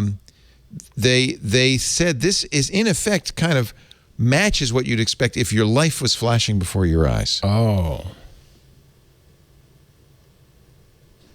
They say this is rare because you can't plan this. No healthy human's going to go and have an EEG while they're dying. And in a sick patient, you don't know whether they're going to die or not. So it was just kind of chance. For roughly 30 seconds before and after the man's heart stopped beating, the scans showed increased activity in parts of the brain associated with memory recall, meditation, and dreaming. High-frequency gamma oscillations, slower-frequency theta, delta, alpha, and beta oscillations. Scientists say they were particularly intrigued by the presence of gamma waves, which suggest the man's brain may have been replaying memories from throughout his life. Wow, passing before your eyes. So maybe that sounds peaceful. That's the old wives' tale. Is that what you'd see? Yeah. Yeah, a little review. And only if we knew it was scored to the soundtrack for Up. And then we'd know exactly where we were going. Oh, man, that movie. Right before we died. That movie made me cry. Stupid movie. All right, so... You cried too, didn't you? Back to the change. You cried. I think we all you did. cried. You cried. Stupid movie. You can't not cry. I know. Anyway. Jeez. Speaking of Change dialers, log. Google Phone is preparing Material U-inspired dialer that looks like Android 12's lock screen. Here's a gallery from 9 to 5 Google. Ooh. Okay. This is how pathetic it has become now with smartphones because there's just not much new. So now, look, the picture, the color, the background kind of matches your wallpaper, sort of. Ooh. Okay. The color that I didn't want. Yeah, because your OS is saying I have to lock it into this particular shade of orange. And did I show you my wallpaper on the? You would actually. I should lend you this phone. Yeah. I'll have to take the SIM out though. That's the new Note. I mean, not Note. The Ultra S20 Ultra. Look at the back. What the backdrop does on this. Oh, live wallpaper. Oh, yeah. Oh, isn't that cool? Those are back. Yeah. Here, where is it? There it is. I don't know. It's just a Samsung thing. Yeah. But the screen on this. Look at the screen on that. Ant. Give me an independent photographer's eye. It's a good screen. Samsung has always had beautiful displays. Yeah, really nice. And 120 hertz, very smooth. Look how smooth that is. Yeah. Oh. I'll have to say though, in my experience, the fingerprint reader on that is the same as the Pixel 6. It doesn't work the same way. It's optical, not infrared. But this is so smooth. Yeah. And isn't that screen beautiful? Oh man. Yeah. Where's the camera? Hold on. Yeah. Oh yeah. You know what? I'm gonna wipe that, and you can borrow it if you want. And how's the white balance? Well, we will know after I snap a shot. I can't find the daggum camera. Are you referring back to? I am. Ant critiqued the one picture I took with the Pixel 6. Look. And said the white balance was off. Is that what you're referring to? Because it was off. Oh yeah, this looks great. Damn, I look good. Oh, sorry. Now we know how Ant judges a camera. It has a good selfie camera. Oh man, has a wide angle too. That is really nice. YouTube's music artist pages now list songs and albums from your library. This is a feature I actually really liked in Play Music, and it's now on YouTube Music as well. This is how pathetic this changelog is. This is the most minor. How about Jason, this? It's not Jason. No, it's not. It's not. That's all there is. Jason, you're amazing. We love you, Jason. Yes. It's your changelog that sucks. No, it's not your fault. We can only do what Google does, and as you know, Google's on vacation. This is something that's been in Samsung phones forever. It's a little slider that goes with the flashlight, so you can adjust the dimness. Yep. Android 13 is going to add it. Oh, thank you. First, thank you, Samsung, for telling Google to do something. Yeah. Actually, that Samsung is not bad. That Samsung is not bad. Yeah, I like to play with this. I like that S22 Ultra. And that, plus a little more, is the Google changelog. Changelog Plus. It's a little top heavy, too. Wait. It's heavy. Doesn't it feel... Yeah. I think heavy, though, makes it feel more valuable. Sorry, did I miss something? That's what I said. I said it feels premium when they're heavier. Yeah, there's more in it. No. Stop it with the heavy phones. You stop it, Miss Floppy Wrist. Well, I gave you... Once I got this, that's why you got the flip phone. It's because I got the new S22 Ultra. I said, now who do I know has floppy wrists? And I have this vision. Just flop it around. If Stacey lifts her phone up, she's just going to topple over. Fall over. She's a little wisp of a lass, and she can barely hold her phone up. Oh, I can't so talk antithetical to my who I ear am. because I'm going over. Oh, no. This is really good news. I'm going to ask Cory Doctor about this, because Cory has always been, he's a science fiction author, very acclaimed. You're doing his unconstitutional bread, his unauthorized bread. That's the sequel. That's later. Yeah, that's his next book. That's later. His ancillary bread book in your book club, and he is a pioneer in open sourcing his books, Creative Commons his books. He gives them away. He does the audiobooks with no DRM, things like that. The audiobook, I bought it directly from him, not through Audible. Yeah, exactly. I think that's great. And honestly, Jeff knows this. You don't write books to make money, because you get the gigs. You write books to get the next book, right? It establishes your credibility and things like that. It's very few books make a lot of money for artists. Well, Brandon Sanderson, who's a very well-known sci-fi author. In fact, he's the guy who finished Wheel of Time. After, I was going to say, he finished the Wheel of Time. Yeah, and he did a good job. Did a great job. He's done several great fantasy. He's beloved. So during COVID, he didn't want to waste those 2 years. He wrote not one, not two, not three, 4 secret novels. Didn't tell anybody he was writing them. He said originally it was a surprise for my wife. They're in his existing Cosmere setting. Decided instead of going to a publisher and getting in advance or selling them that way, he went to Kickstarter. In one day, $15 million. $15 million. It broke fundraising platform records on the platform. Unbelievable. It helps that he's a very well-known and beloved author. All the difference in the world. But this really is a model for the future. Do it yourself. Do it yourself. A lot of artists have been saying that on the music side of things, in addition to people writing books. Yep. I can't say anything yet because I don't have the contract, but I'm going to sell a book to an academic publisher. Oh. So the terms, $1,000 advance, and I think it's 10% of the net. And the net is, they only take half of the cover price, right? The bookstore gets the other half. And then you get 10% of that. Of the 10% of half, yeah. 10% is actually a decent royalty. Nice. But, you're not alone. A lot of authors make more money on the Amazon Associates fee than they do on their royalties.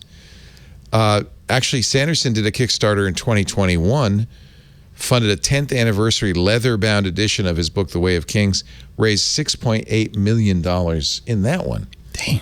So... Does he I didn't think individuals... This? I guess so, yeah. Yeah, minus the expense of printing them. Right. To... Yeah. But it just shows you 67. Oh, it's actually up to 17 million now.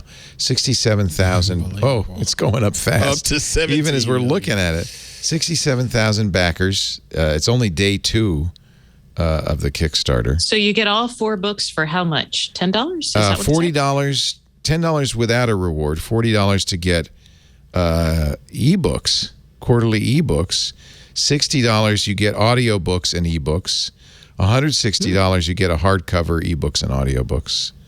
So yeah, and $220 you get all 3 formats of all 4 books. It's like when Disney used to sell their for $5 extra, they would sell you the DVD, the Blu-ray, and the digital version. I bet they don't do that anymore. Each book is about... It was a golden era. Because now they're like, what's the DVD? Each book is 400 pages long, so these aren't little short books. You also get a swag box each month. So he's putting a lot of effort into this. Wow, yeah. That's really neat. In other words, he's giving these I should get this for value. Kevin. He's a huge Sanderson. Oh, there you go. Oh, there you go. Getting Kevin. Yeah. The other interesting thing was that if you could also send him that this, Kobo ebook reader. That you just sort of put to the side. I'm just saying. Where's the phone? Where's the phone? There's the phone. Charge it someday. It was just confusing. I was like, what is this? I should have written a note. This is not a phone. I didn't put a note in there. I didn't put a return address. The book lady. It was just a box. Just I figured it out pretty quickly when I saw the phone, but the reader was a surprise. Yeah, just a little extra. When I send out a box, you never know what you're going to get. You might get a surprise in there. Just saying. Yeah. Ford has announced that it's splitting its auto business into gas vehicles and electric vehicles. Who wants to be in the past? Isn't that interesting? Yeah, who's going to buy me that? Well, I mean, there'll still be a market for a long time. Yeah, everybody can't afford the EVs. Yeah, there'll be a market for gas vehicles, I guess. It's like the people who want to work in print. Yeah, it's like working in print. 50. It's my artisanal Ford. Yeah. The show title. The Mach-E, which I have, has done pretty well for Ford, well enough that they're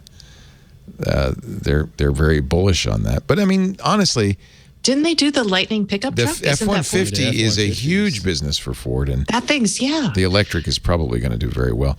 The stock market went up 5% on news of the reorg, so clearly the market likes it. They'll still be both under the Ford umbrella. It's kind of like Alphabet, but they're going to have 2 different divisions. They plan separate to spend dealers. Oh, that's interesting. You know, dealers have been the kind of the weak point in this EV thing. There are quite a few EV owners who get, quarterly mailings from their dealers offering them oil changes, things like that. Oh, yeah. Both Lisa and I have experienced issues with all 3 of our electric vehicles getting them repaired. The dealers don't really... I have a recall on my Ford that's been going on since December. Did Lisa's ever get fixed? Yes, Lisa's is fixed and working fine. Yes. Perfect. But it really took a lot of... It was overhauled. Yeah, it was, yeah. And the dealer we bought it from didn't know what to do with it. They actually sent it to another dealer. And that's kind of, I think that's the weak link in the chain. So maybe they should have separate EV. You don't want your car dealer to say, well, I have to escalate you. That's not good. Yeah. Well, they did. They had to write to Germany to get the part because it turns out it's a BMW underneath that. If you're a Spotify fan, are you going to buy the car thing? I'm not buying anything. I actually thought of. Yeah. Oh, I'm not a fan anymore. Not a fan. This is like a, kind of a phone-sized device that's just for playing music from Spotify. I mean, most people don't. New cars don't need this. It's for older cars. No. Mm-hmm. Okay, wait, though. Wait. Okay, hold on. But wait. It would come in handy for $90. My Tesla now integrates with Spotify, but because you have to create a separate email address to work with a car's account, this helps get around. So one, before my Tesla allowed for Spotify, right. You couldn't. Yeah. Yeah. So it would have been handy then, and then it would still be handy just so, because every now and then, the token renews and then suddenly it gets signed out and then we got to go look up the special email and the special password. And this looks like a pretty nice little piece of kit too. It's got a nice dial. Yeah. It's got a good screen on it. It looks pretty nice. $89.99. Yeah, it's not that much. You can and help destroy podcasts when you buy it. Yeah. Oh, Jeff. The world is so Jeff and I, shapes. Before the show, Jeff and I had a long conversation about, I think honestly, Spotify is trying to kind of get rid of independent podcasting and bring everything under its roof. And, there's 4 big, at this point, podcasting companies, because Spotify bought Gimlet and Amazon bought Wondery. So it's Spotify, it's Amazon, it's iHeart that does my radio show. So disclaimer, I work for them, and Apple. And honestly, I think that these companies are so big, so dominant, and will eat up all the advertising that there won't be a lot for independent podcasters. And that's my concern, is companies like mine will probably not exist in the years. So people join the friggin' club. Yeah. You got Ant there. Well, that's why the club's there. twitch.tv/club. That's you're why you're gonna see hosts in their PJs. Yes. I'm telling you. Yes, it's awesome. Join the club. twitch.tv/club. Declaration of independence from Spotify. Yeah. Well, that's one of the reasons we did it. We knew that this was coming, is that, and when I started TWiT, I really wanted it to be just no ads and user supported, but the infrastructure didn't exist. I don't think we have gotten the size we'd have gotten without advertising support. And I still think that's going to be the case going forward. So I worry. I agree. I feel you. There's lots of stories here. I think Amazon just announced that they're closing all their physical stores. Isn't that interesting? They're closing some of their bookstores. Whole Foods will stay open, and their fashion stores that they're trying to launch. All their book and that A-list, all of the good stuff. This doesn't include the Go stores, right? The grab and go. It doesn't include groceries. No, okay. No food. It's not food. But it is 68 stores, Amazon Books physical stores, Amazon 4-star, and Amazon pop-up shops, which sold a variety of electronics on their hot items. That was kind of weird, right? Instead of going to Amazon, you'd go to the pop-up shop and you could see like the most popular items and buy it directly. I think these were all experiments anyway.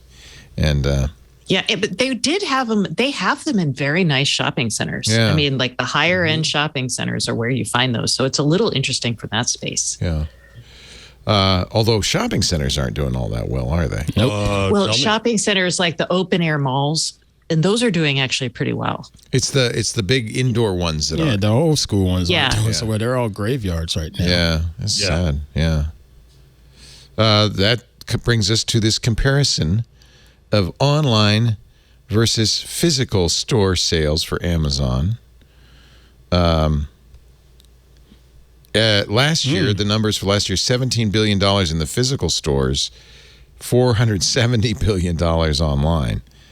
So, or overall total. So you could see it's a small portion of their overall revenue. I think it was just an experimental thing they were trying, right? Yeah, I think pretty much. And it's easy for deliveries. Well, how many times I've bought one thing in one of the Amazon bookstores? I never even saw one. Yeah. Although I like going to our bookstore, our local bookstore, and browsing. Well, in the Amazon bookstore experience was terrible. Their aisles, they're packed with people. The aisles were small. I've never been in one that wasn't crowded. And then there's just crap New York. Everywhere. I've never seen them. I've just seen the few mom and pop stores here in Santa Rosa. There's some neat stuff like the if you like this, you'll like that. The problem is you can't browse for books anymore. All we have is Barnes & Noble, which its new CEO has at least improved that, but there's books that aren't there, and there's nowhere else to browse. And book reviews don't review books anymore. They have to have Thumbsuckers and Hot Takes. So I welcomed another place to browse and discover books. But you don't have local bookstores? Very few. I'm out in the burbs. I'm way out here where. Yeah, we only have one in Petaluma. Only one. I mean, I live on an island, and I have one local to the island. But that's good. then I have a couple local bookstores. Every island should have a bookstore. That seems like table stakes, really. Sanity check. Yeah. TikTok, I don't know if this is going to work. TikTok, which went from 30 seconds to 3 minutes not so long ago, is now going to increase the length of their videos to up to 10 minutes. Would you sit and watch a 10-minute video on TikTok? I wouldn't, but a lot of watch people the will. 3 minutes. A lot of people Really? will. Yeah. The TikTok hardcore people. Thing is, you spend that much time on TikTok just scrolling up. It's not the time. It's just I don't know if I want to.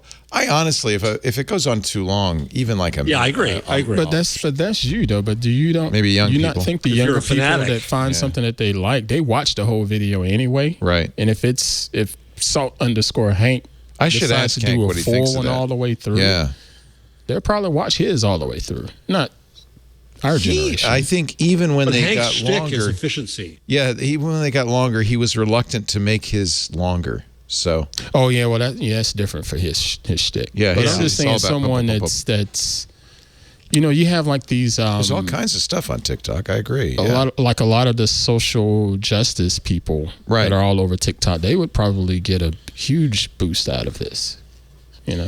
It'll be. I mean It doesn't, you don't have to watch all 10 minutes. No, you don't. It's kind of saying, well, maybe we should be more like YouTube. Like YouTube. Yeah.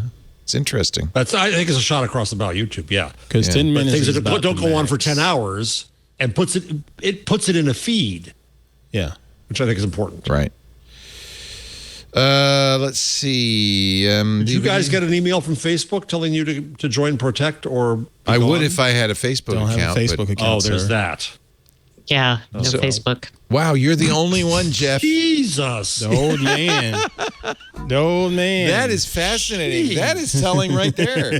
That's a news story. I actually have a site account, and we did get a notification, but it was lame. What was the notification? What is it? What is it? What does it say? It just said confirm. Protect.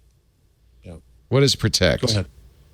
It's two-factor. It's two-factor. Authenticate. I was good. It didn't tell me to sign up. It just wanted me to confirm that I was protecting my account. It did look like a phishing email, though. It absolutely did. And let me find the email if I can. Well, that's not helpful. Well, that's kind of. I was like, well, this feels dodgy. Yeah. But then we went to the page itself and looked, and it was fine. It basically said you're a media a lot of people were getting, but you have a popular. I guess maybe it's also you have a popular site, and you could be attacked by bad actors. Ergo, we're going to require you to do Protect. And if you don't buy it, here it is. Found it. Hi, Jeff. I love how they know. Oh yeah, my dear friend, because they know you. Isn't that nice? Your account has the potential to reach a lot more people than the average Facebook user. Whoa, make me feel big. Hackers are often motivated to attack accounts that have a lot of followers, like me, run important pages, well, yes, or hold some community significance. I'd like to think I do. To help defend against these target attacks, we require Facebook Protect for your account. Turn on Facebook Protect by 17 March. What do you think we are, European? After that, you'll be locked out of your account until you enable it. All right, so my presumption was phishing. No, the address seemed okay. Did they close that with a nicety? They were all warm and fuzzy to start. Then they went and said require, and you better do it now or else. And then they say, well, have a nice day. You such a it still makes me feel special. There we go. Because it says note. Facebook Protect isn't available to everyone. There we go. That's the sandwich. We require stronger security for your account because it has the potential to reach a large audience. Yeah. Thanks so much, the Facebook team. So anyway, so I click on the thing, turn on Facebook Protect. Oh, all right. And all it does is take me through like, well, this is what Facebook Protect is. And then it says, you already have two-factor identification, so you're okay. Well, shouldn't your database know that? And not send this to me? Yeah. Well, but it made me feel so important that I feel better now. That's great. I wonder, I think, I'd heard that a lot of this would be happening because of the war, that everybody was a little bit concerned about cyber warfare, and a lot of companies were saying, let's lock down a little more than usual. I would guess. Anyway.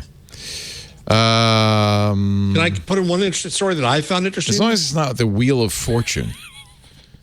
Did you watch that, though? Did you watch it? We all watched it. I haven't seen it. The whole internet watched it. I have 6 million views of, what is this? Everybody knows what the puzzle is, but 2 people go bankrupt, and finally the guy solves it. And what's the moral of this message? Americans we don't all ignorant. speak the same language. No, you are ignorant because you don't understand what's going on here. Merv Griffin designed this show to incent the on-screen contestants not to solve the puzzle. The more they spin, the more they can make. Right. And he designed it because it would make the people at home feel smart, because they're sitting going, it's feather in your cap. It's feather in your cap. And these doofuses morons who are playing on screen, they know it's a feather in your cap. All right. Well, No, Leo. No, you're wrong in this G. case. They're in Because Vegas. she guessed wrong. Yeah, she said I'll solve Twice. and it was a feather in your map. A feather in your map? Yeah. all right. So that's why this is. Oh, you that's- didn't watch that's- it. I can tell you didn't watch it. That's good This producing. is special because she solved wrong twice. But Did you're right, somebody- Leo. She was a dean of students at some college. Maybe she never heard that phrase, a feather in your dap, and she didn't know that's what it was, right? But you're I'm right, sorry, Leo. This feather is- in your gap. In That's your right. gap. Okay. Yeah. This is first person effect. There's lots of That's the there's word. lots of academic studies for this. Yes. There's third person effect, which says, well, you're all going to be corrupted by disinformation and pornography. Not me. I'm somehow immune. First person effect is I'm smarter than everybody else. They're stupid. The entirety of TV, game shows, It's and designed sitcoms that were way. made in Yes. first person effect. Except for us to Jeopardy. feel superior. Except for Yes. Jeopardy, Yeah. which makes you feel horrible. Yeah, Jeopardy makes you feel Yeah, really dumb. Really. No, it's great. When love you it. do well at Jeopardy, you're like hunting. Exactly. I love that show, but I hardly ever do well at it. But I do enjoy watching. Yeah. And we'll wrap up on a sad note. I can't have the story I was going to do. Oh, go ahead, please. That was the sad note. It's quick. I found this interesting. The Copyright Review Board refused to grant copyright to art created by AI. Right. And they said that ownership by the machine was not sufficient, and that where did it go here in the review? That there's a presumed human touch to it. That it was founded for, quote, that are founded in the creative process powers of the, and then they put in brackets, human mind, which is to say the law didn't say human. It didn't anticipate unhuman creation. The copyright law predates any of this AI stuff. Well, 1710 when it starts, right? So it's weird because this thing doesn't look like it was a very good argument on its behalf. Maybe it's just a test case. That's why they were doing that. But what it says, because they also go to an 1880-something case where somebody printed a photo and they tried to argue that the photo was not the creation of human being, it was the creation of machine. Well, wasn't there a the whole court said furor no. about the photo that was taken by the monkey, the gorilla? Yeah. And who owned the copyright to that? They cite Was that it here, the monkey but the or monkey the couldn't. photographer? Yeah. It has to be human. Has to I don't be know. I human. found this really interesting. I think that's very human-centric. I don't like it. It is. It is. Yeah. Let's is. power to the It's AIs. humanist. It's humanist. It's very Leoist. Leo-ish. Don't you mean Leos? Yes. I have Leoist as well, but that's impossible. Leo-ish. I have Leo. That's Leo IS. is the Leo, as Kiev is to Kiev. That's right. Yes. So the problem with Leo is it's got an E with an accent aigu, and so that always gets translated into a weird Unicode string. So you can't use it for a domain name. It's not good. I tried, but everybody laughs at me when I do. Oh, look, it gets a nice picture, though. That's what it goes to. That's what it goes to. I don't know why. Maybe because IS is Iceland. Is this a picture of Iceland? That's very odd. I didn't put that there. Sure you didn't. That is weird. Oh, that's Leo is. That's the problem. I need to do Leo is. See? Anyway. I think I've told this story. Thank you for letting me do my little story. I thought you never have a sad moment. Well, would you agree, though, that AI should probably not be able to be given copyright? What? Well, I don't know. No, I think they should be. What's the entity and what's the purpose? What's the... Well, then... The thing about copyright is... Go ahead, Stacey. I was going to say, if I've got copyright, then I can make money on it. So if I'm a person who invents an AI who can write something that's copyrightable or produce something then the person should get the copyright. Bingo. Then I end up with the money and the copyright. Right. Right? No, here's the deal. So copyright was created not to protect authors. It was created by the publishers, the booksellers, to create a tradable asset. Okay. They couldn't own the asset and sell it unless I owned something as the author and granted it to them.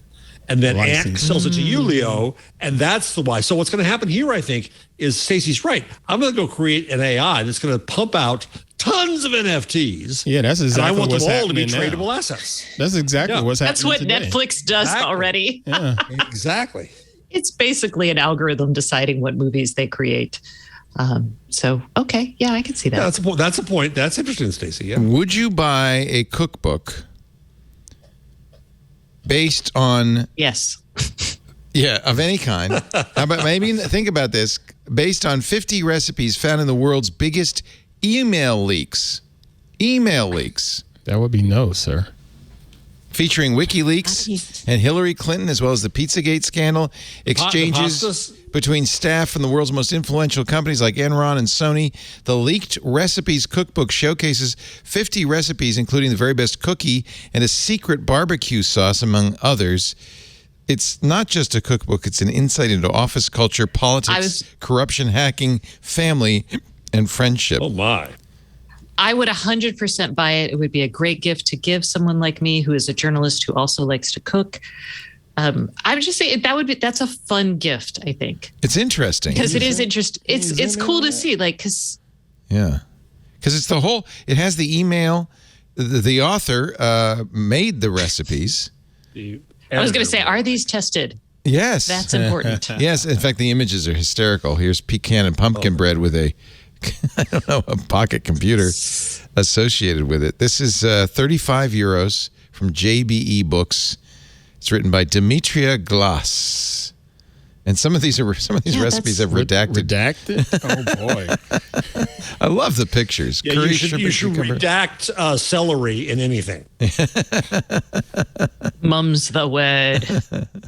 I think these are, because think clever? about it. If I have this instant flashback to all the recipes I've shared with people via email. Yeah.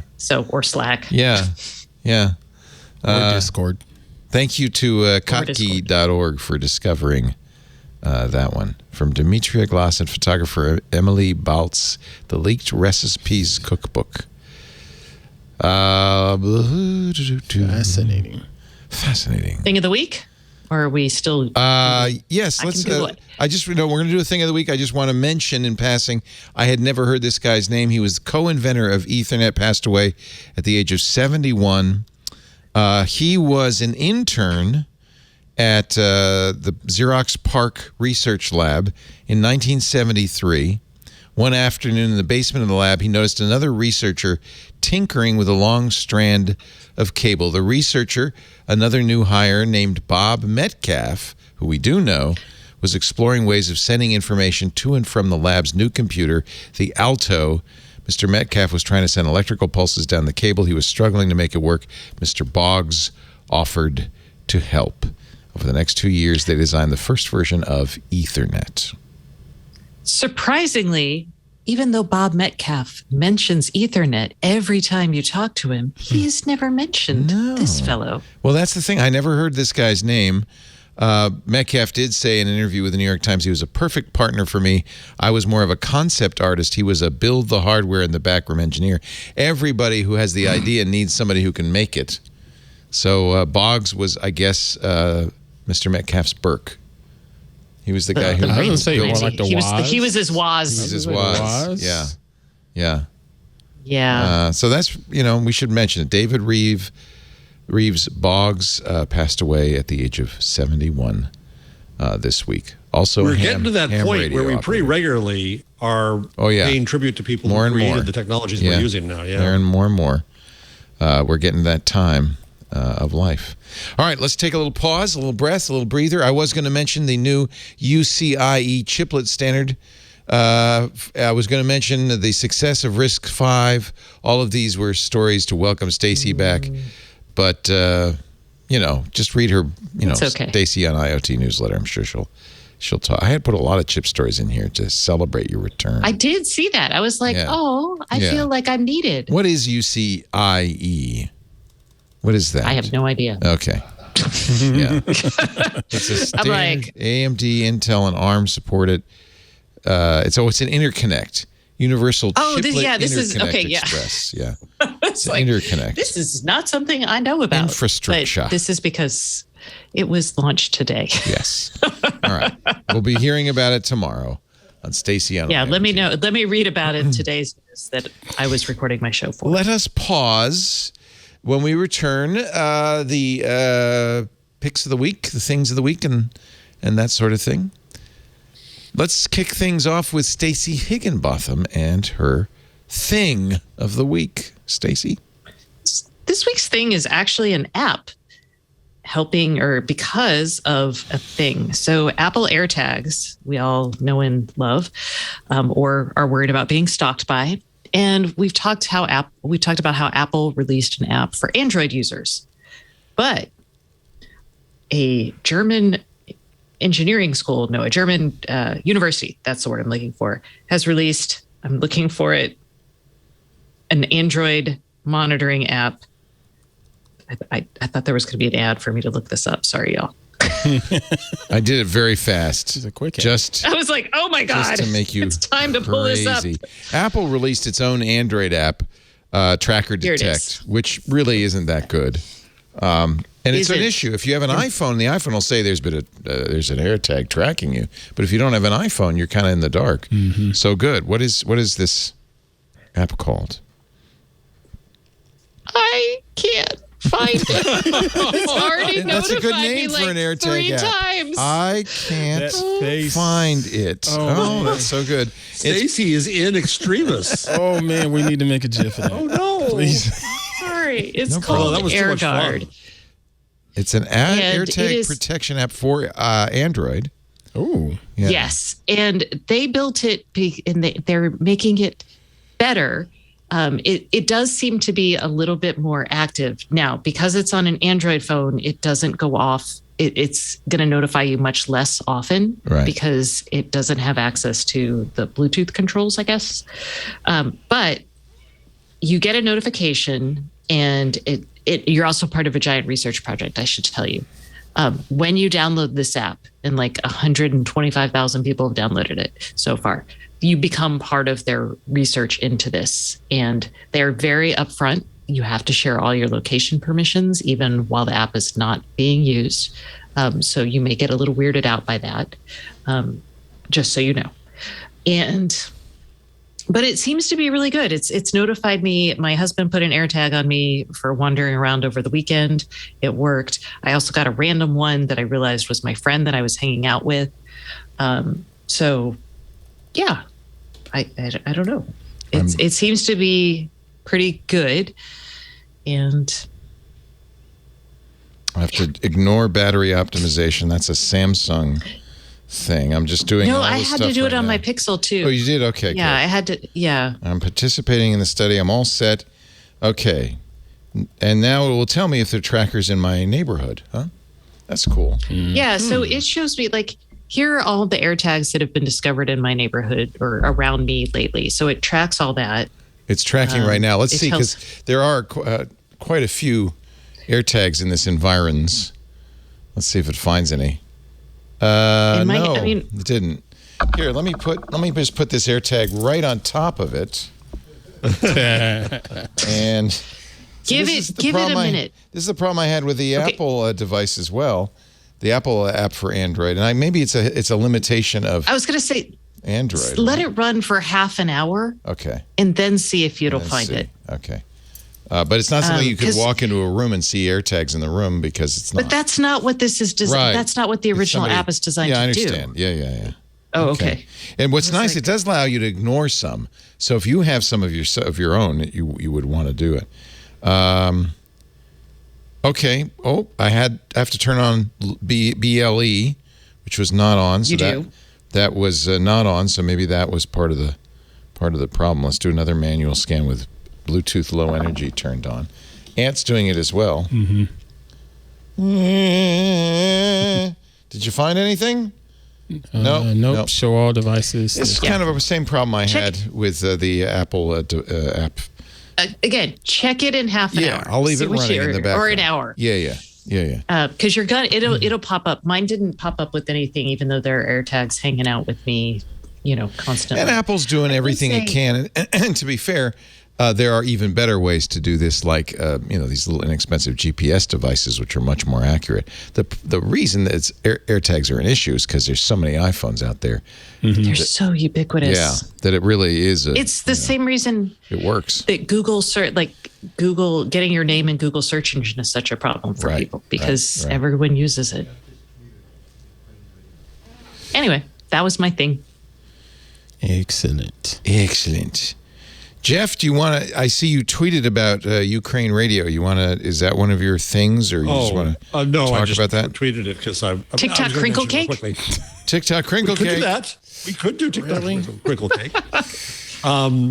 BBC just announced they're going to start shortwave in Ukraine and Russia, which I don't know. How do you have a shortwave radio? I do. I wonder if they're more common in other countries. When I was a kid, that was the best thing to do. In fact, I listened to Radio Moscow all the time. Yeah, I did too. I wonder how many people have shortwave these days. We became communists. Yeah, that's right. Misinformation. That's right. No, I decided to do this week in crypto. Because we have the Guardian test runs an NFT vending machine, which I put in my quarter and nothing came out, which is basically how that works. But so you don't get anything when you buy it? You get some kind of box or something saying you're a schmuck. You just bought an NFT. All right. There are only two products. You can buy a color for $5.99 and a party pigeon for $420.69. Har. Wow. This is basically a scam, I would guess. But it's a fun scam. It's smart because by having the party pigeon $420 thing, the $5.99 for a color seems like a deal. Oh yeah, and they're gonna rack up on $5.99. It's like, oh well, I'm not obviously you'd have to be an idiot to buy the party pigeon. Let's just buy the color. It's only $6.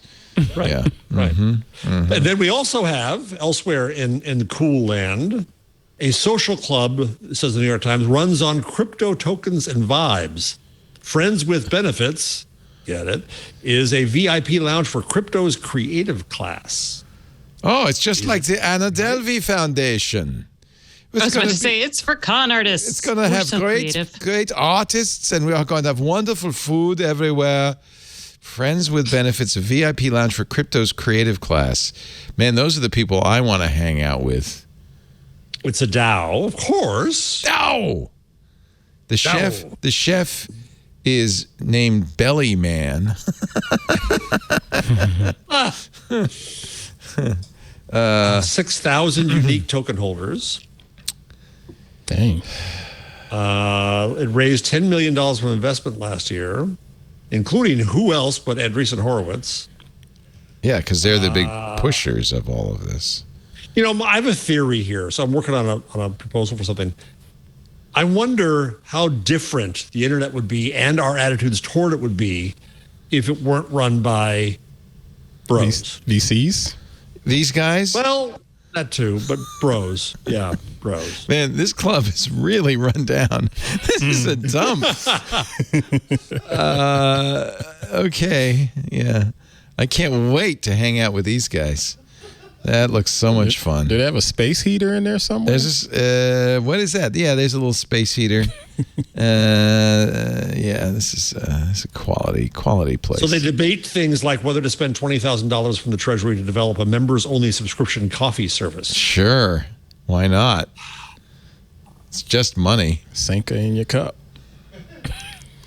And you're old, Andy. You're old. Bob Dylan is getting in the NFT train. Right? Is this yours? Yeah, this is mine too. Yep. Did you post the wrong article? Because I only see stuff about the Ramones. Hell. I see nice work. You posted an article about why the Ramones never had any hits, which is fascinating. But they should have some NFTs. Yeah. Oh hell. Where was Sorry. Bob Dylan is getting into NFTs with Snow Crash. Yes. You know, I could see how somebody like Dylan could be talked into, maybe you can make some nice money. If you have your own alcohol, you probably have your own NFT. Yeah, exactly. So, there's going to be a Miles Davis NFT as well. This is a Solana marketplace called Snow Crash. What can I get?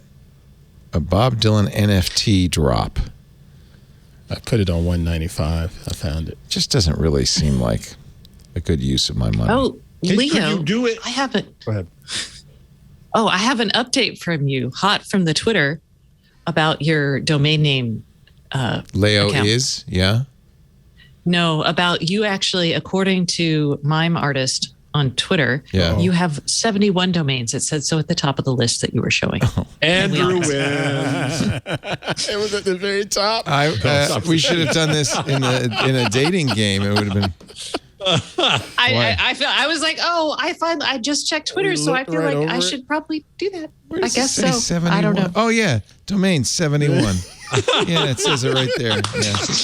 Thank you. Thank you very much. And it's in dark mode. You'd think you'd be able to read it better. Yeah, there it is. Well, that's not very many. All right. Golly, you think I'd have more on. than that. If Andrew's got 100, he had 100 when you got married. He's probably got thousands now. Oh. So, Stacey, did you do the over or the under when in your engagement party? Did Andrew have more or less than you thought? Oh, way more. Wait, I mean, who in 2002 would think you would have that many domains? Come on. What other questions? I'm really curious. Were there? Yeah, I have two now. In this fun contest. What did they ask about? What did they ask him about you? Oh, I don't know. Oh, that's. I really don't remember. Is there a video? I just remember the domains. There's a video somewhere, right? Somebody made 2002. a video. Yeah, there's a video. I mean, if it was recorded on a flip, maybe. Ant, your thing of the week. First, I want to give a shout out to Maxon because they're continuing to create some content for video creators that are wanting to do more visual effects. And they have released their schedule for this year for free online webinars for people to get into training with stuff like Cinema 4D and Red Giant and, just a lot of visual effects software that you can use for your video. Nice. Best known for, of course, Cinema 4D. Yep. Something I still don't know yet because it scares the crap out of me. Yeah, me too. I look at it every time. I go, okay. And Redshift is, I don't know what Redshift is. Red Giant? They do a lot of particles and stuff. A lot of plugins. Cool. But I wanted to give them a shout out. So I saw that in my inbox today. And then next, I want to shout out Miss Terry Porter. I met Miss Terry this weekend. You were on a sailboat, I saw. On a sailboat. I was very jealous. And with my buddy, Chris Michael, I love. Oh, man. It was so much fun. I was invited by Flipboard and Mr. Jefferson Graham, who's been on the show before, just to come out and do a little photo shoot on the boat. Oh, do we have any pictures from Aunt Pruitt? I put some in my little Flipboard gallery there on the next line. But Miss Terry was this little old lady. She was so funny and just had a good time. And she knew about TWiT because she used to watch iOS Today. And she said she remembers watching TWiT when she first got her iPad and how she enjoyed TWiT. But I just wanted to give her a shout out. She was just a nice lady and just fun to talk to. And we didn't freeze out there in the water like I thought we would. I got home and my bed was spinning, but okay. I love that. I love how my bed rocks after you've been on a boat. My bed was spinning. Wasn't rocking, spinning. I was so sick. But you weren't sick on the boat, just when you got home. I wasn't sick on the boat, and it's probably because I was driving a whole lot. Oh, yeah. You know, so it was I love this picture of you. Did Chris Michael take this? That was, from Chris. And it must be his Leica. Yep. I love it that he let the dot be red and everything else is monochrome. I love that shot. Yeah. I love that shot. That shot, I had the best dadgum time. And I remember sitting there just thinking, you know, this is a photo opportunity for me. But here recently, I don't know if it's because of the way COVID has made us think differently, but I had to put my camera down and I just take it in and just enjoying the moment. But it's just one of the best times of my life. That's fun. It was a sailboat? Yeah, on the sailboat. Isn't that nice? Oh, it was great. But some years ago, before your time, we bought an auction, a sail around the bay in Humphrey Bogart's old sailboat that somebody at the school auctioned off for ride around the bay, and we took the TWiT team. Man. It was a long time ago, but we took the TWiT team and went out in a sail. It was really it was really fun. And getting out there at sunset, you know, and being able to watch the sunset on the bay there, it's just beautiful. And I put a couple of shots up on my site for prints if people want to order them at pruitt.com/prints. But it was just a great experience. Nice. And then lastly, I want to say good luck to the little weirdo and the hardhead. What's going on with the hardhead? This is her opening week for track season. The niece. Yep, my little niece. She wanted to learn how to do hurdles, so I taught her on that, and she's doing really dadgum good, and I can't wait to see what she does. I like you make the camera distort every time she steps. That's fun. I've had a lot of fun working with her, and the coaches have been working with her, and I'm just really pumped up about it. And the hardhead, he's wanting to defend his title. He pulled a hamstring last week, but he may still be able to run this week. Ooh. We'll see. But this is my little niece. Better. You can turn the audio. Oh, yeah, I should, because there's probably some screaming involved. Probably ants screaming. It was some pearls of wisdom there. That's beautiful. And then he wanted to do a trailer for himself. Oh, this is hysterical. I saw this. This is good, Ant. This is so much fun. Oh, this is great. What do you use for the effects? Let me see. That was a mix of stuff in Resolve as well as in Premiere. I love that. The boom, boom, boom. I have no life, so I just sit around and that's really great. I love every time she steps, it goes boom. she's gonna crush it though. I'm looking forward. Get that knee up and get it down. Are you the coach? I am. Oh, nice. Lead leg up, get it right back down, because you are running. You're not jumping. That's right. That's words of wisdom from Coach Pruitt. Yes, Coach. And watch. So she's going to go over that hurdle? Get it. Get it. Oh! Yeah, that's scary. She did. She got it. She did it. That's hard to do. I'm pretty proud. Can I get you, Ant, to do some sound things for me when I'm doing my workout? If you could just be like, get it, go, and I'll play it at the right moments. Get it. I got you. They should build that. Like when I'm doing my 2,000 meter row. The whoop band should have and a I can voice just be like, get it. That'd be good in the whoop band. I'd pay for that. That's not enough. Keep pulling. There we go. Exactly. Because like you get to that last 500, you hit that 1,500 mark, and you're like, oh my God, I'm dying. Everything you got.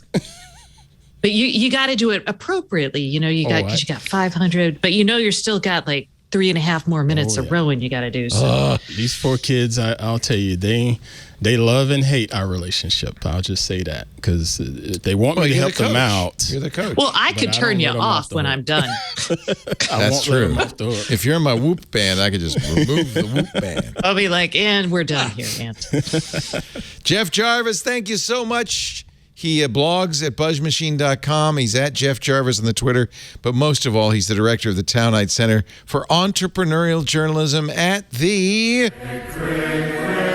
Newmark Graduate School of Journalism at the City University of New York. Jeff, thank you, boss. Appreciate your contributions. Always. You and I, we're just going to sit in a rocking chair and think about death. Yeah, exactly. Well, I will definitely not be hanging out with you on the front porch. Good I Lord. only got a few years left. You got a bucket list? Hey, Leo, do you have a bucket list? I don't, but I was just thinking the other day that if I had a bucket list, I would do a Panama Canal crossing on that bucket list because I've done the Suez Canal. Nice. I think I'm going to do all the canals. Maybe that'll be it. Do it. I just figure I got to travel. The Erie Canal. Do the it. Erie Canal, Is that bingo, still around? yes. In 2024, we're taking a riverboat from St. Paul, Minnesota to New Orleans. Oh, man. I don't know if we go through the Erie Canal. Mark Twain. Well, I no, know. the Erie Canal is. There is The Viking Erie Canal also is in does, New York. Yeah. I know. East of there. I don't know this geography thing, but the same cruise company, Viking, does a river cruise that does go through the Erie Canal and through the Great Lakes. So that'd be kind of fun, a Great Lakes cruise. Cool. Yeah. See America first, you know what I'm saying? And Pruitt, twit.tv/HOP. He's also our community manager in the fantabulous Club Twit Discord. You have had some great events lately. What's coming up? Anything?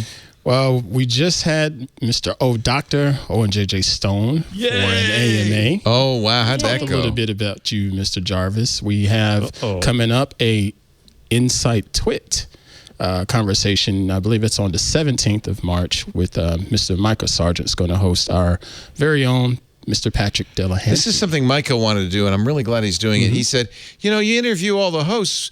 We should interview the people who make all this possible. So, and so Patrick Delahanty, who's our coder, our engineer, one of the engineering team, and he's in Boston, but he'll be great. And John, you got to do it. John and Bert say they want to do it. Absolutely. You got to do it. Mr. You got to Burt do it from day one, and they both. Can I interview Burke? Oh God, Bert, maybe that'll do it. Stacey will interview you. How about that? Come on, man. I don't know anything about. Well, I don't know. I'd interview John has too. Stories to tell. He does. And you know what? He's from Texas, so you two get along really well together. I think he does. Yeah. He likes the same science fiction books as I do. Yeah. So all right, Burke. When I officially got the title, I had already said, "Hey, I want to talk to these guys." Yeah, they kept looking. People at me hear like their crazy. names, but they don't get to know them. No, we don't want to be on. They don't. No. They're smart. They realize the hazard. What about Scooter X? Scooter X. Dude, X is in the chat. our chat manager, our chat. Yeah, maybe some others in the chat. But I think the chat mods kind of like to stay anonymous. Yeah, they don't want anybody. Yeah, that's true. They've been targeted. They got a target on their back. But I think Osned and Scooter X and some of the others would be fantastic. You could do one of those change the voices. Yeah. Of the the silhouette behind the. Yeah, that'd be exactly. fun. Yeah, I like that. Yeah. Stacey's put a bag over the head with eyes and that'll do it. And then Like that Scooter X, huh? Stacey's Book Club's coming up March 24th with the ancillary copyright bread. That'll be great. That'll be really great. I will mention to Corey. I will mention to Corey that you're going to do that. Maybe we can get him to pop in as the author. That would be cool. Paul Thurrott at the end of the month. Yeah, he could lead the book club actually if he wants. If he wants, it could. I listen feel to him, that the and author I could just really didn't get the idea here. Be like pulling out Marshall McLuhan saying, "You have no idea. You have no idea what my work means." So if you're not a member of Club Twit, there's so many. Nothing of my work. Know nothing of my work. How did you get to be a professor? If you are not a member of Club Twit, twit.tv/Club Twit, it really is the best $7 you'll spend this month. That's right. It's fantastic. Just one coffee a month, folks. Oh, yeah, that's where you can put the image of me searching for the sad. I will have that in the morning, Miss Stacey. That is a meme. I've already. Oh, we got to add that to our animated gift collection. Wow, that's a great meme. I should have that in the morning. Stacked. I think you will. Stacey Higginbotham, always a pleasure. We welcome you back with open arms. I hope you enjoy that fine Rakuten Kobo book reader. I'll have a review ready for next week. Will you? She says the what? Oh, that thing. The thing you threw in the box. That thing. As it was going out the door. I've been using it as a coaster. Oh, God. Okay, next time I'll put something better in there. You got the flip. The flip's a pretty good thing. That's a nice thing. I'm not looking at gift horse in the I just was confused. I was like, oh, what the hell's this? This too? I didn't want this. I never asked for this. I'll plug that in later. As I did it, I thought, well, this could be good. I could have a reputation as kind of a wag that when I send you things, I throw extra stuff in the box. And you never know what you're going to get. I do think there's a business in getting a Leo box. I subscribe to the Leo box. Hell yeah. Yeah. I got a lot of old crap. Gadgets? I mean, fine vintage electronics. Yeah. Yeah. Thank you, Stacey. Stacey on IoT is her website. Subscribe to the newsletter there. It's free. Take a look at the events and, of course, the podcast she does with Kevin Toffel, where she puts the really good stuff. Oh, I didn't plug my show. Can I ask a question? Okay. Wait, can I? Oh, okay. Yeah. Go ahead, Miss Stacey. Here's the thing, because it actually came from you, Leo, so you should know. The 359th episode, I wasn't here to promote it. I actually interviewed Peter Lewis, who was the man who came up with the IoT phrase back in 1985. Cool. So if y'all are interested in the follow-up there, Peter Lewis, episode 359, and it's about 40 minutes in. So excellent. Outstanding. Excellent. So thank you. I will listen to that. That's great. And your show, Ant, what do you want to plug? I wanted to plug Hands On Photography, twit.tv/hop. And thank you to everybody that's been watching the show and tweeting me every week or sending me messages on Instagram and so forth, because y'all are really watching the show and seeing a they lot love of information. It. Yeah. And now we got people on Twitter that watch Twig as well. That's good. Shooting bird photography. Miss Inge is shooting bird photography, and now Miss Stacey apparently is going to start shooting bird photography. And that was fun to see you talking. I loved that Twitter exchange you two had. Oh man, Stacey asked you for advice, and you come back in with it. It was a really nice moment. Oh my gosh, I've been enjoying my time on Twitter because it's good people that follow me, and I follow them. It's a lot of fun conversations. It's just warms my heart. But yeah, twit.tv/hop. This week we're going to get into street photography because that's a popular request, and I'm looking forward to y'all checking that out. Excellent. Thank you all for being here. We do This Week in Google every Wednesday afternoon, 2 p.m. Pacific, 5 p.m. Eastern, 2200 UTC. That you can watch us do it live at live.twit.tv. There's live audio and video streams there. If you're watching live, of course, you can chat live. We always have a chat room open at irc.twit.tv. That's where you'll find Scooter X and the gang. Woo-hoo. You'll also find many of us in our Discord chat, the Club Twit Discord chat. Memes aplenty. Oh, man. the home of the animated GIF. You can also get on-demand versions of the show after the fact. Everything we do is available on the website, twit.tv/twig. In this case, there's a YouTube channel dedicated to Twig as well. And, of course, you can subscribe in your favorite podcast client and get a copy of it the minute it's available, audio or video. Leave us a 5-star review. Everyone will be grateful. While you're in there subscribing, you might want to subscribe to our newest show, Rod Pyle and Tariq Malik have a brand new show launching Friday this week in space. There couldn't be a better time to cover the space race, space exploration, space science. There's so much going on. Rod's, of course, the editor-in-chief of Ad Astra magazine, a part of the National Space Society, and Tariq is at space.com, so they're both really expert in what's going on in there. Boy, these days there's a ton. Please tell me they call it In Space. This weekend, space. Twit.tv/twist. There is going to be a YouTube channel, but it's audio only, so it'll just be a picture of them smiling, I guess. I don't know. It's going to be a still. We'll capture something. But we decided to do this one audio only. We launched it in the club. Thanks to Club Twit members for supporting it. I think we're very excited. This is going to be a fun new show. This Week in Space launches, so to speak, on Friday. Thanks, everybody, for joining us. We'll see you next time on This Week in Google. Bye-bye. Don't miss All About Android every week. We talk about the latest news, hardware, apps, and now all the developer-y goodness happening in the Android ecosystem. I'm Jason Howell, also joined by Ron Richards, Florence Ion, and our newest co-host on the panel, Wen Tu Dao, who brings her developer chops. Really great stuff. We also invite people from all over the Android ecosystem to talk about this mobile platform we love so much. Join us every Tuesday, All About Android on twit.tv.